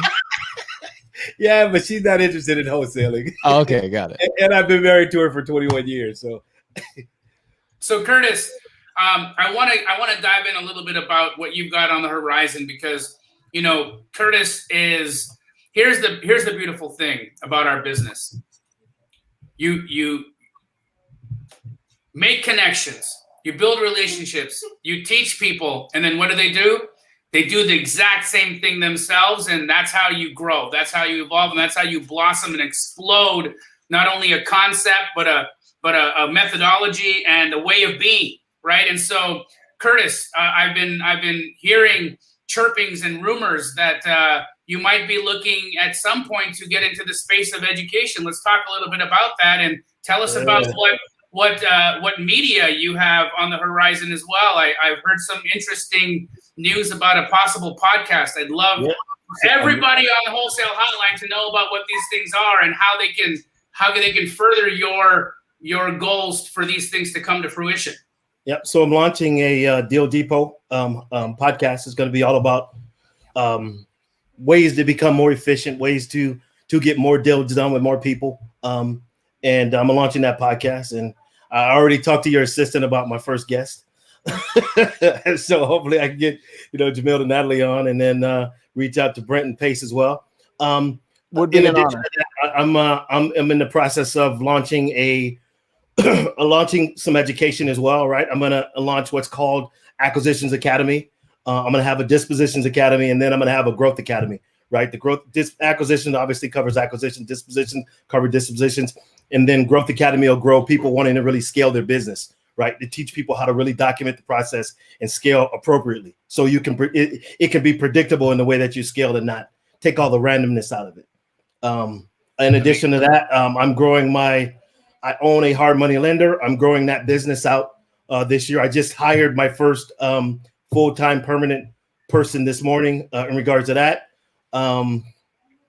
Hopefully, those are, the first few things that I'm doing. I got a few things, my Turo business is taking off pretty good. We bought, some new vehicles for that. I'm doing Airbnb arbitrage as well. right now. So those are the things that I'm doing to grow. But it all starts with with the community and being able to help people out. And there goes Chi there, jumped on. Yep. So absolutely. So it is for me. It's given me a lot of opportunities, right? Well, I'm we talked about it from the beginning of this, right? Being an engineer, I make 6 figures from my engineering job, right? So I didn't originally get into this thinking it was going to go where it went. I got into it thinking about I need to prepare myself for retirement, right? And it's taken off to something that's completely beyond what I thought about it could get me, right? And I'm appreciative, to you for giving me an opportunity, to understand from your perspective the way that you see things, right? Because that's what's really helped me is this, like I said, I probably talk to between 200 and 300 people a week about wholesaling that are in the program, right? And 99% of the time it's follow the modules, stick to the low-hanging fruit, do the easy stuff, get the singles rather than always trying to get the home run, because that's a lot of really what it is keeping people really aligned with what's in the modules. Because a lot of people, they want to, as soon as they get into wholesaling, they want to sell a 500 unit multifamily deal, or they want to do some commercial hotel deal with 500 keys. And I'm like, stick to the basics, do the low hanging fruit, hit the singles, and it'll get you to where you need to be, because if it takes time to get a multifamily deal done. It takes time to be able to truly analyze a multifamily deal, right? And by the time that happens, you could have already closed 3 or 4 single family wholesale deals, So for me, that's what's extremely important. Is making sure that people understand the basics, they understand the foundation, and they're reaching out from a place of they're really trying to understand, right? Not wanting me to do the work for them, not saying, hey, what's your processes or what's your internal IPs of your company, but really saying, hey, I need help. Could you help me? I got a roadblock in front of me, right? Because I find when most people do have those and you refer them back to module 1 and they review module 1, it solves it for them anyway. Most of it is between the ears, right? And once they realize that, it doesn't matter what business you're going to be in, the same philosophy that you have about wholesaling, you'll have more businesses. 'Cause I would imagine, and I heard you guys during your individual sessions, because of wholesaling, you guys all have a lot of other businesses, right? Pace has a ton of businesses, right? And it's because he's probably applied the same practices he applied in his first business. He probably scaled that the same way, right? And they're doing all the same things the same way. So Pace has more businesses than he does siblings. It's crazy. I almost have as many businesses as Curtis has clocks. Almost. Yeah, there you go. There you go. I just had a conversation with Jamil the other day. And I talked about this every time I hear Brent talk about this on his YouTube channel, talks about how wholesaling is really the gateway to absolute true wealth. It really is. I mean, look what it does for you, Curtis. Yeah. All these simple single, double, triples, and occasional home run, it keeps you in the game at such a great and amazing level that it opens up every other door. Like, think about where you were a year ago. You just rattled off. Check this out. This is such an interesting thing. You just rattled off several businesses that you're building or in your pipeline. A year ago, maybe a year and 2 or 3 months ago, you would have laughed if you heard somebody saying that, like, oh, and Curtis, in 1 year, you're going to have 200 deals. You're going to have, a Turo business and this and that and all these other things. And you're going to be squatting up with dozens and dozens and dozens of other successful people. You won't even recognize yourself in a year. You'd be like, give me whatever mushrooms you are eating. I will gobble them down right now. Absolutely. Right. Absolutely. And that comes from wholesaling, right? It comes from wholesaling. And I'm just so impressed and amazed. I mean, I think some of the things you're challenged with now in your business are things that you weren't even thinking about a year ago, right? So like integration, right? You brought up Cody Barton, my business partner. Yep. You want to scale to another level. Now you got to solve different problems than you were solving a year ago. Correct. And that is the most exciting thing ever, is to be able to be interfaced with problems you didn't even know existed a year ago. Correct. Meanwhile, everybody else is like stuck in this reset mode of like, I'm going to, you know what, this month I'm finally going to do it. This month I'm finally going to take action. This month I'm finally going to squat up with somebody. This month I'm finally going to go do whatever. You actually took the action and put in the work. Yeah, Astroflipping's dope. Yeah. Like, that's not even a question. Astroflipping is dope. The thing is, Curtis, you implemented true action to it, and look how your life has blossomed. Yeah, it's changed dramatically. I mean, you know, the important. I think one of the things for me that that helped is understanding. And like I say, it all delves back to that week one, right? That module, the module mindset. For me, that, and I go back and I revisit that often, right? I go back and I go through the modules often, right? Because I think we learn something with every deal we do, right? But in addition to that, when we go back and we revisit things that we've been through, like I go back and revisit those modules, I always find something within those that helps me on my next deal, you know? And I didn't think that I would be here, you know, but I was able to see from the program and people around it, you know, because once you get into the program, you start, you know, you see, you know, all the other guys, Max and, you know, in Ghana flying planes, and you see all these other guys doing stuff. And, you know, you see, you know, Jamil, you know, because when I first did that, that first deal, the first thing I said to Jamil was, I'm going to buy a Lamborghini. He says, dude, don't be the Lamborghini guy. You know what I mean? And we had a long conversation about, you know. And then he gave me shit when I bought a Benz. Yeah, exactly. And a BMW. So, you know, I bought that for my wife. I've never even driven. Actually, I've driven it once. It's not for me. It was all her. Yeah. But I mean, it's what really helped me to take that all in is to understand the humility, right? Is to understand that is like, that's part of it, right? Learning the information is one thing, but once you get the information, if you can't help anybody and you can't be humble about what you're able to accomplish, then how much does it really mean? You know? And for me, that was, you know, really, you know, having a good mentor for me was really good. Because before, in the other mentorships that I've been in, I still felt like I was locked outside of really getting to a wealthy place, you know, and because, you know, and most people think wealth is health, but it's, if you can't get to that wealth, that place, like I couldn't buy a home, like the multifamily deals that I'm able to analyze from those other mentorships.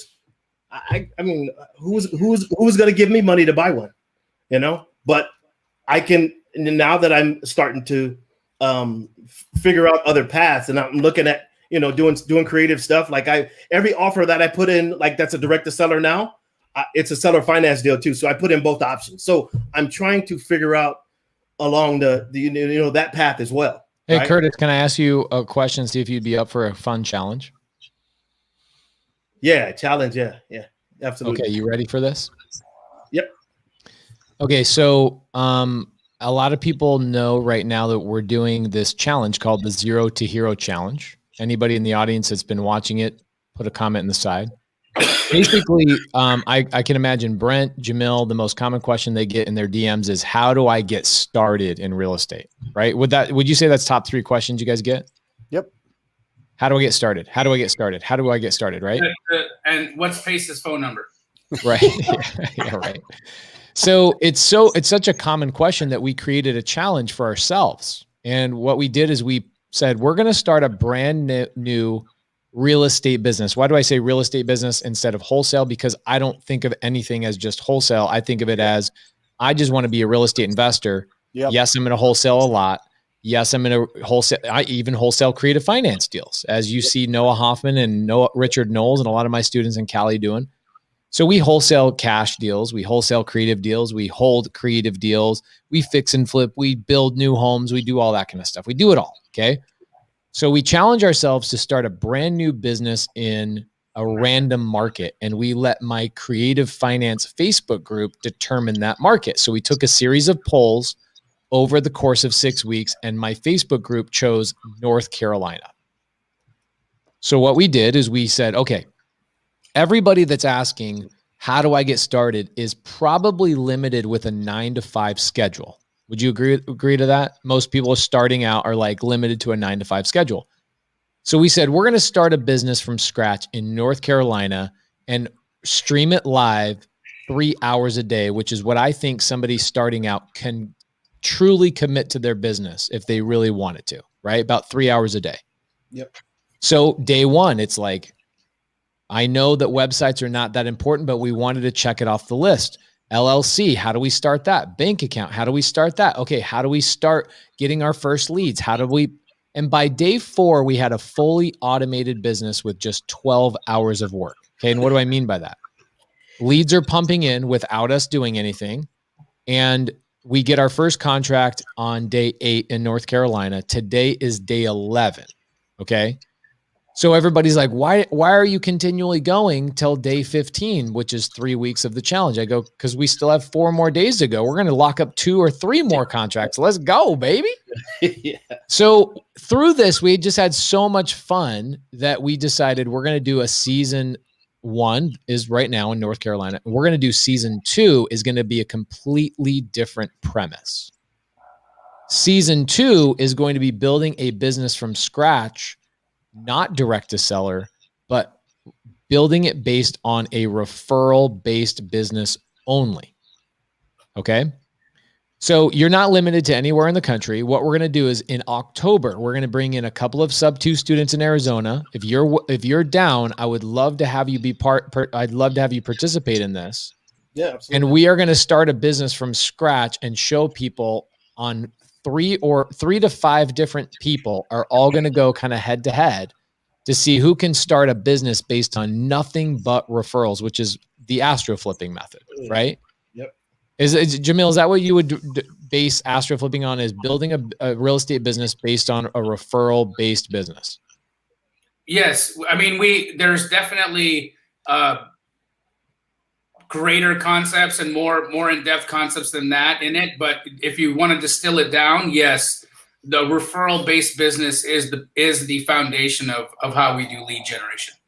So Curtis, I would love to, because you're such a shining example of this method, I would love to personally go head to head against you. Yep. This is all you do every day. I would love to go head to head against you for like an hour to 3 hours a day sometime in October. Would you be up for that challenge? Absolutely. Absolutely. And I will buy you a Lamborghini if you beat me. So now we are talking. It's going to be a model. It's going to be a model car. Yeah. I can't put it on Toro, right? But what I would love to do is show what we can do is just make it this streamed available to Astro students, sub-2 students, and TTP students, and use it as a community building exercise to have all of us kind of challenged in doing something fun together. Oh, there it is right there. Lambo. There we go. Lambo. So, what's up, ladies? This is what you all want, isn't it? Yeah. That's Dude that drives one of these. McLaren, by the way, guys. Let's just be correct about the model of car. There you go.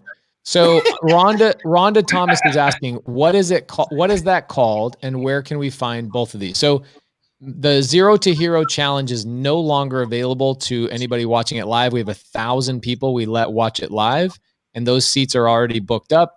We have 1,000 people watching it, and they have access to the live trainings every single day up until this Friday.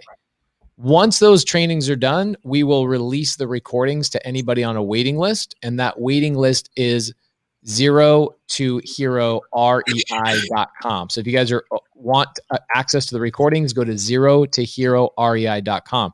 So Curtis. Yes. Bro, I want people to kick my ass at this. And I think you would completely kick my ass. Would you be up for something fun and a challenge like that? Oh, absolutely. Yes. Yes. And I'd say, what time is it? And you say it's Pace's ass kicking time. That's what it is. There it goes. No, that would be fun. That absolutely would be fun. Because, it's fun. Like you went through and you built your entire business, 200 freaking deals in a year, dude. Are you not so proud of, if you could go back a year to today, what would you say to Curtis what would you tell him to focus on or just stay the path? Anything you would have changed? Yeah, I wasted a lot of time initially. I wish I tell could tell me that. What did you waste time on? I waste. So even though I got that other deal, I like 2 months figuring out that, right? If I could have really started creating some processes in, because in my head, the first 2 months, I was listening to Jamil, but I had one foot saying, man, some of these other dudes driving those Lambos are doing, but I should have just been all, but as soon as I figured that out after that second month, I'm like, dude, I wasted 2 months. I'm all in. And I still, even to this day, I still join the coaching calls twice a week. Right. It's funny, Pace, Brent, Curtis. One of the things that, and you, Curtis and Brent and Pace, you guys might have this happen as well. But one of the largest things that I deal with new students are having to strip away or break down and have them metabolize some of the things that they've learned from other places. And I'm not here to say that other people are wrong. I'm just saying that in our process, if you're gonna, let's just talk about WMAO, wholesale maximum allowable offer, right? That entire concept has been taught so many different ways, and every different educator's gonna come up with a different number when they offer on a deal. Yeah. Some of the biggest resistance that I'll get in the beginning is just having people remove or forget something that they learned so that they can approach doing business in a different way. It's interesting. It's very interesting. Every day, Jamil. I go through that. Yeah.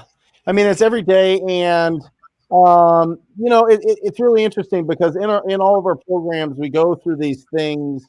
We go through each part of the process and how to build up the skills to be successful in this business, because it does come down to a lot of interesting negotiating skills, comping skills, personality styles, communication, all these things, all of these different skills to be able to really do this business on a high level. That's what's so exciting about this business, is you can constantly evolve and improve and do all these things. But yeah, I mean, sometimes, you just have to, start with take all of that knowledge out of the brain and just start taking action. Because I think the process is really the big education, right? The process, going through it all, getting that experience, getting that day to day, getting your hands dirty, really, really pushing it and getting really, those moments when you're thinking to yourself, can I do this? Am I able to do this? What does this feel like? Does this feel like when I was playing sports? Does this feel like when I was learning the piano? Does this learn like different things? Like, what does this feel like right now? And all of that bubbling up is so wildly exciting.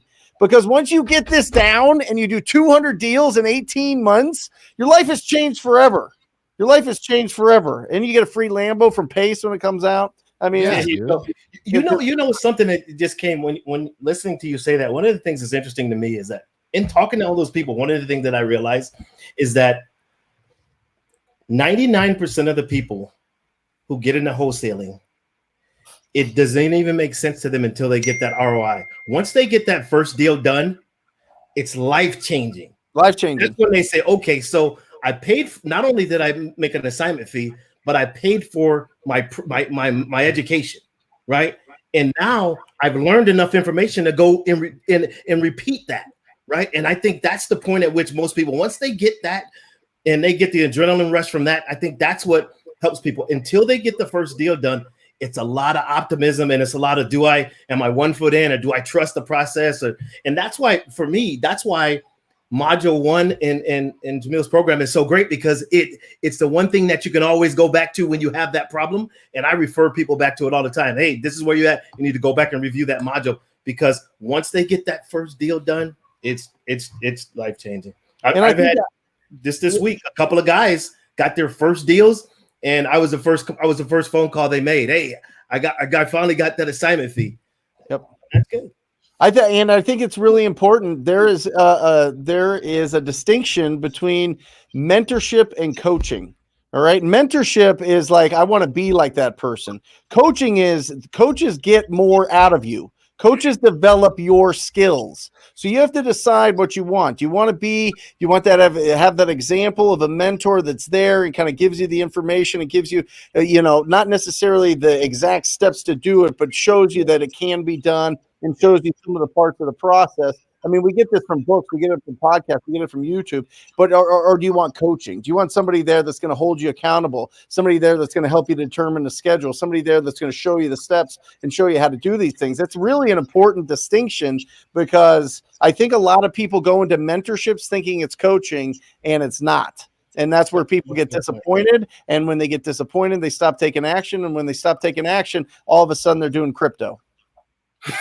Yeah, that's it. That's pretty. I mean, it is. I mean, you could go and learn. You can learn fundamentally. You can go and learn wholesaling on YouTube. Yeah, but who's going to hold you accountable?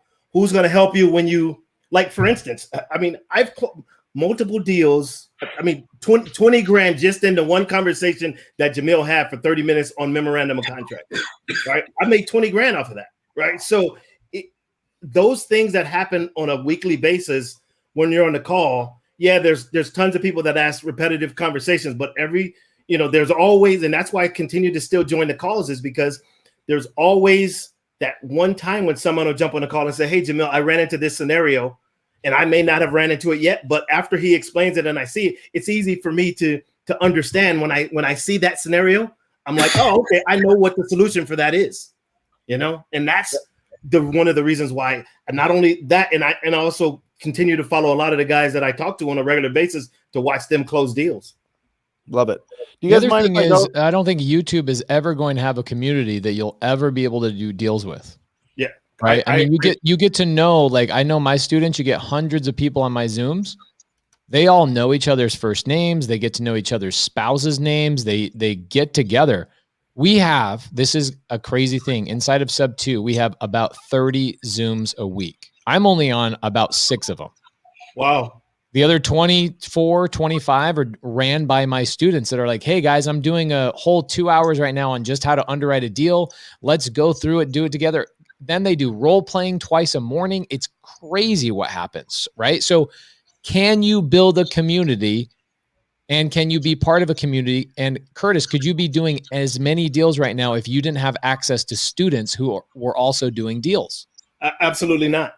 Absolutely not. And that's right. The distinction, right? It's like the one thing about all 3 of your mentorships is that the community, and not only just the community, but because it takes a different mindset to say, hey, I'm going to open up everything in my community to Pace's community and his students, or Brent and his community and his students, right? Because that's the problem with a lot of people, is they work in a silo, and that mentality doesn't work anymore, right? If you're not working with somebody, like I would probably be at 3 or 4 deals if I didn't have such a big community of people to work through, right? If I didn't have all the cash buyers that wanted to work with me, if I didn't have people that bring deals. Today, I got 8 direct to seller deals that not one of them do I know the seller, right?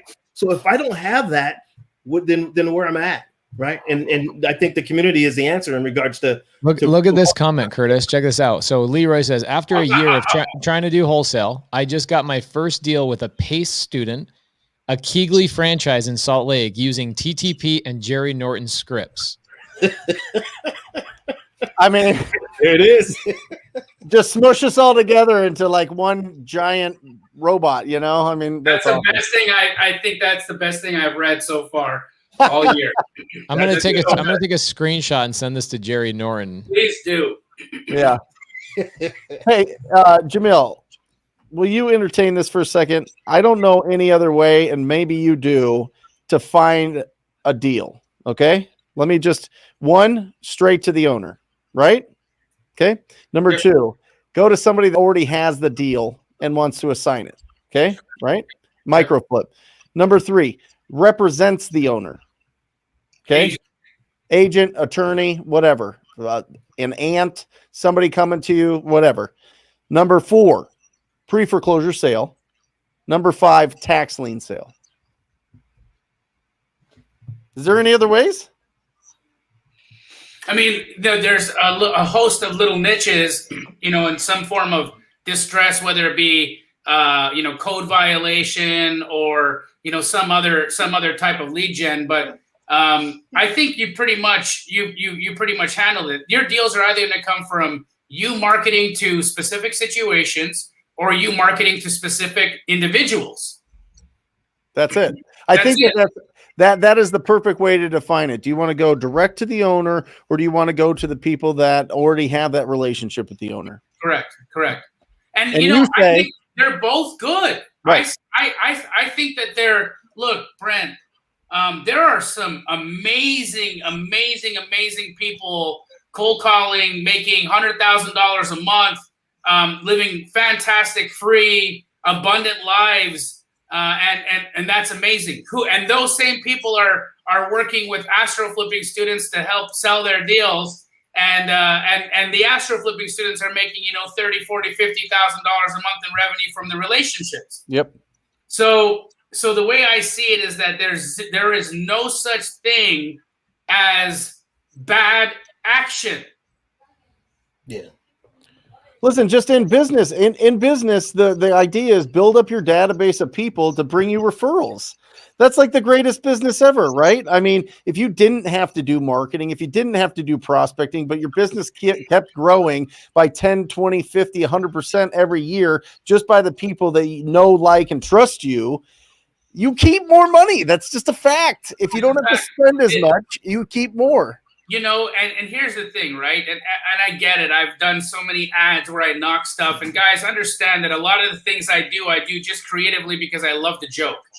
But the facts is that Keeg Lee doesn't have a business if it wasn't for wholesalers doing direct mail, wholesalers doing cold calling, wholesalers sending out text campaigns. It doesn't exist without them. It doesn't exist without them. Everybody has a thing that gets them excited, that makes them feel alive, that gives them a sense of purpose. And for some people, that's the chase, the hunt, the kill, the TTP, the getting out there and having conversations with motivated individuals who want to sell their homes. There are some people who love to embody the eloquence of Pace when he's talking to a seller, to be able to get into somebody's mind, solve a problem, and truly bring them across the finish line, to only make them your private lender afterwards. This is the kind of sorcery Pace teaches, right? And you see that, you see all of these things, and to me it's just extremely exciting. It's extremely exciting to see all of these different ways to do the business, all of these different methodologies coming together and finding synergies amongst each other so that we all eat. Curtis, do you have a YouTube channel yet? No YouTube channel. It's coming. But my Harvey Prop Group, propgroup.com. You can go to my website. Awesome. I'm gonna launch one. I'm launching a brand now. I got to put this up. Oh yeah. Wholesaler rule number 1: no pocket watching t-shirt. So just got a trademark. So it's no pocket watch. But I had that was explain that, Curtis, because it's something I talk because about. It says pocket watch in the phrase, and he's got a clock fetish. No, it has nothing to do with that. It has to do with in dealing you with snuck in the pocket watch, bro. You mentioned clocks and time 1,400 times in 90 minutes. You're okay? right. You got a fetish. It's right, but it's because in dealing with other wholesalers, there is a tendency to of some people to always wonder what someone else is making on a deal, right? And I'm always telling people, hey, dude, don't. If you like, because I did a deal in Atlanta with a guy, and this is crazy, but he has 16 cold callers, he has acquisitions agents, and I did a deal with him, and he told me I only could make a certain amount on the deal. 3 months later, he came to me because he needed a deal for a buyer of his, and I told him, hey, we go 50-50 on the deal. So after that, when he came back, he says, hey, after doing that,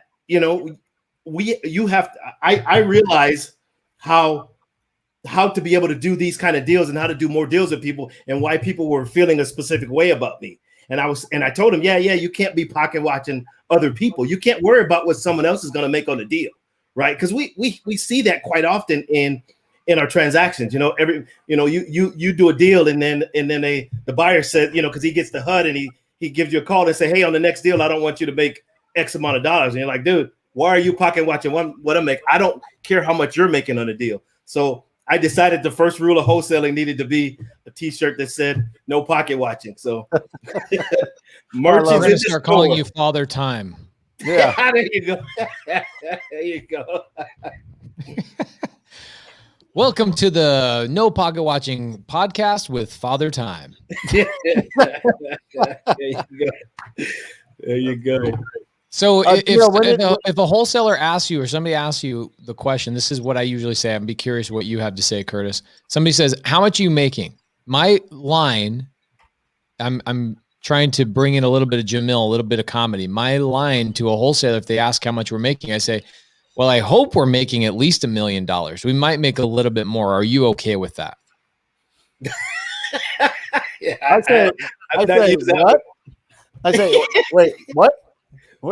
What'd you ask me? How much am I make? What does that matter? The folks, yeah. That. I like that. Curtis, do you have a standard line, or do you just say no pocket watching, bro? That's what I say. No pocket watching. Don't worry about how much I'm making on the deal.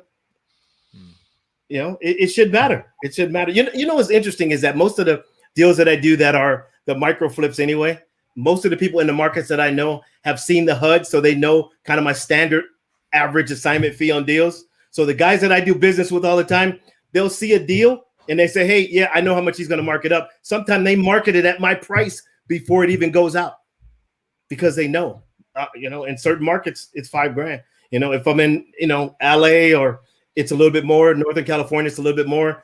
Cleveland, it's a lot less, right? But, some markets, people know it, but it's always, no pocket watching. Hey, Curtis, can you read the question that's on the screen real quick? Yeah, he needs a Flavor Flav clock necklace. I do. I need one that's platinum though. Oh my God, that's so good. That's so good. One worth something. There's a clock there that's got a chain on it, Curtis. You should go put that around your. No way that fits over his head. No way. No way it wouldn't fit. I tried that before. That is so good. Flavor Flav. Guys, we found Flavor Flav and he is on Wholesale Hotline. There you go. There you go. Jamil, when is your show this week? I will be doing Straight Outta Comping on Sunday and Comps 101 on Sunday as well. So if anybody needs any help with comping a deal, reach out.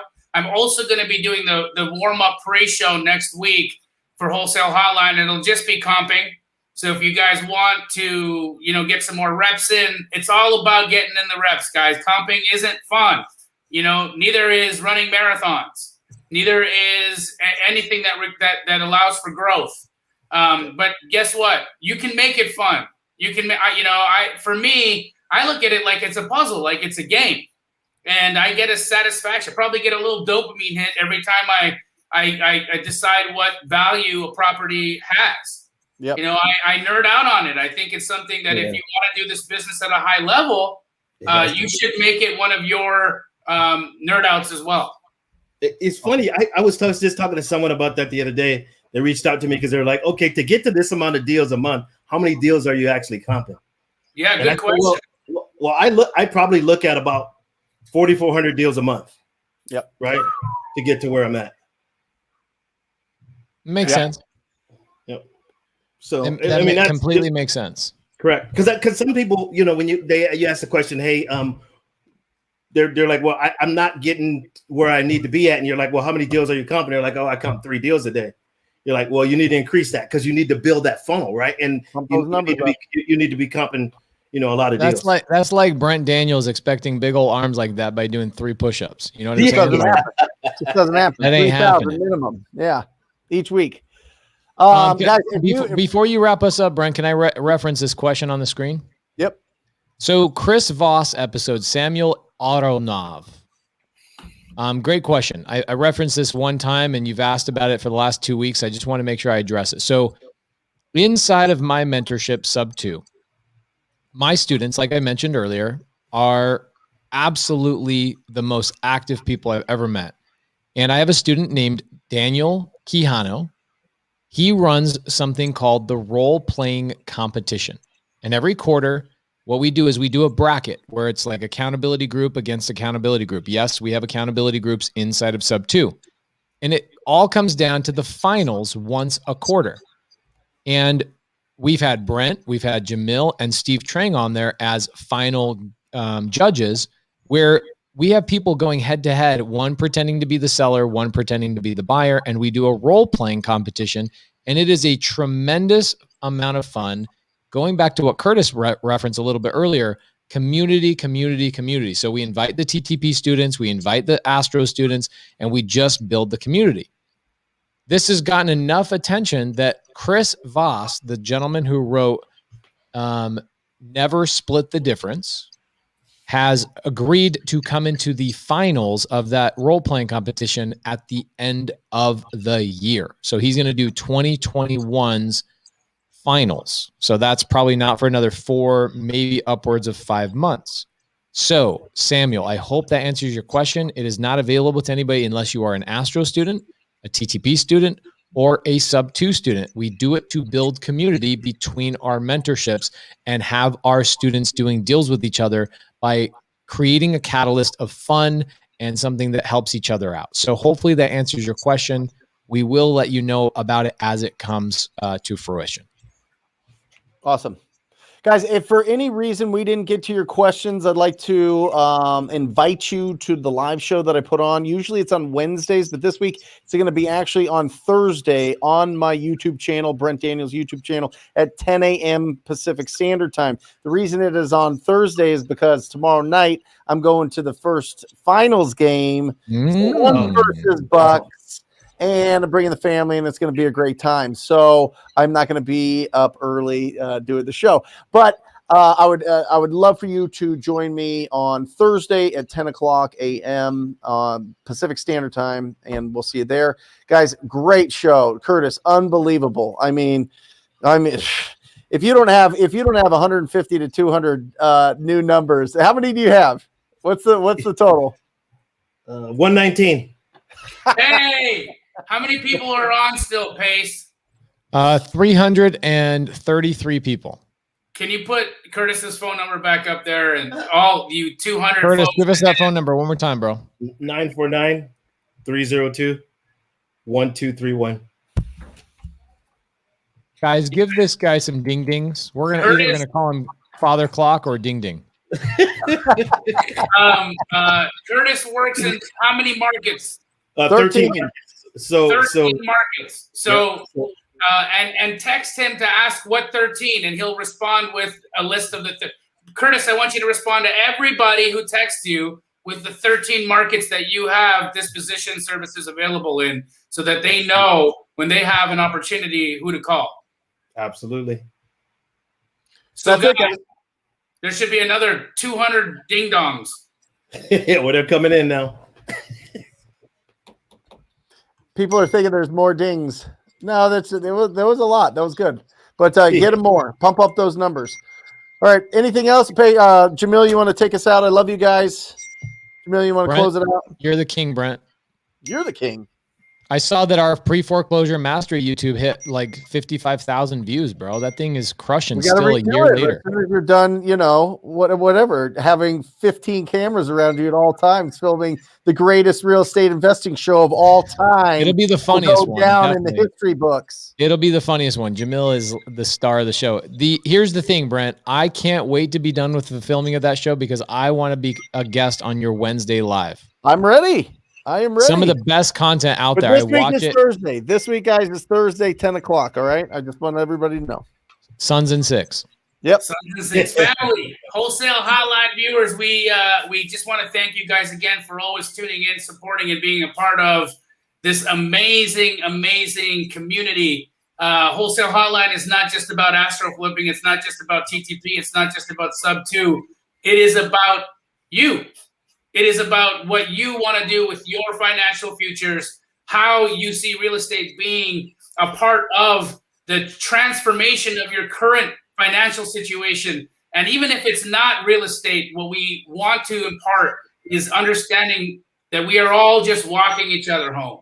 Yep. Every one of us is here to add value to your lives. Every one of us is here because we care about what's happening in your specific situation.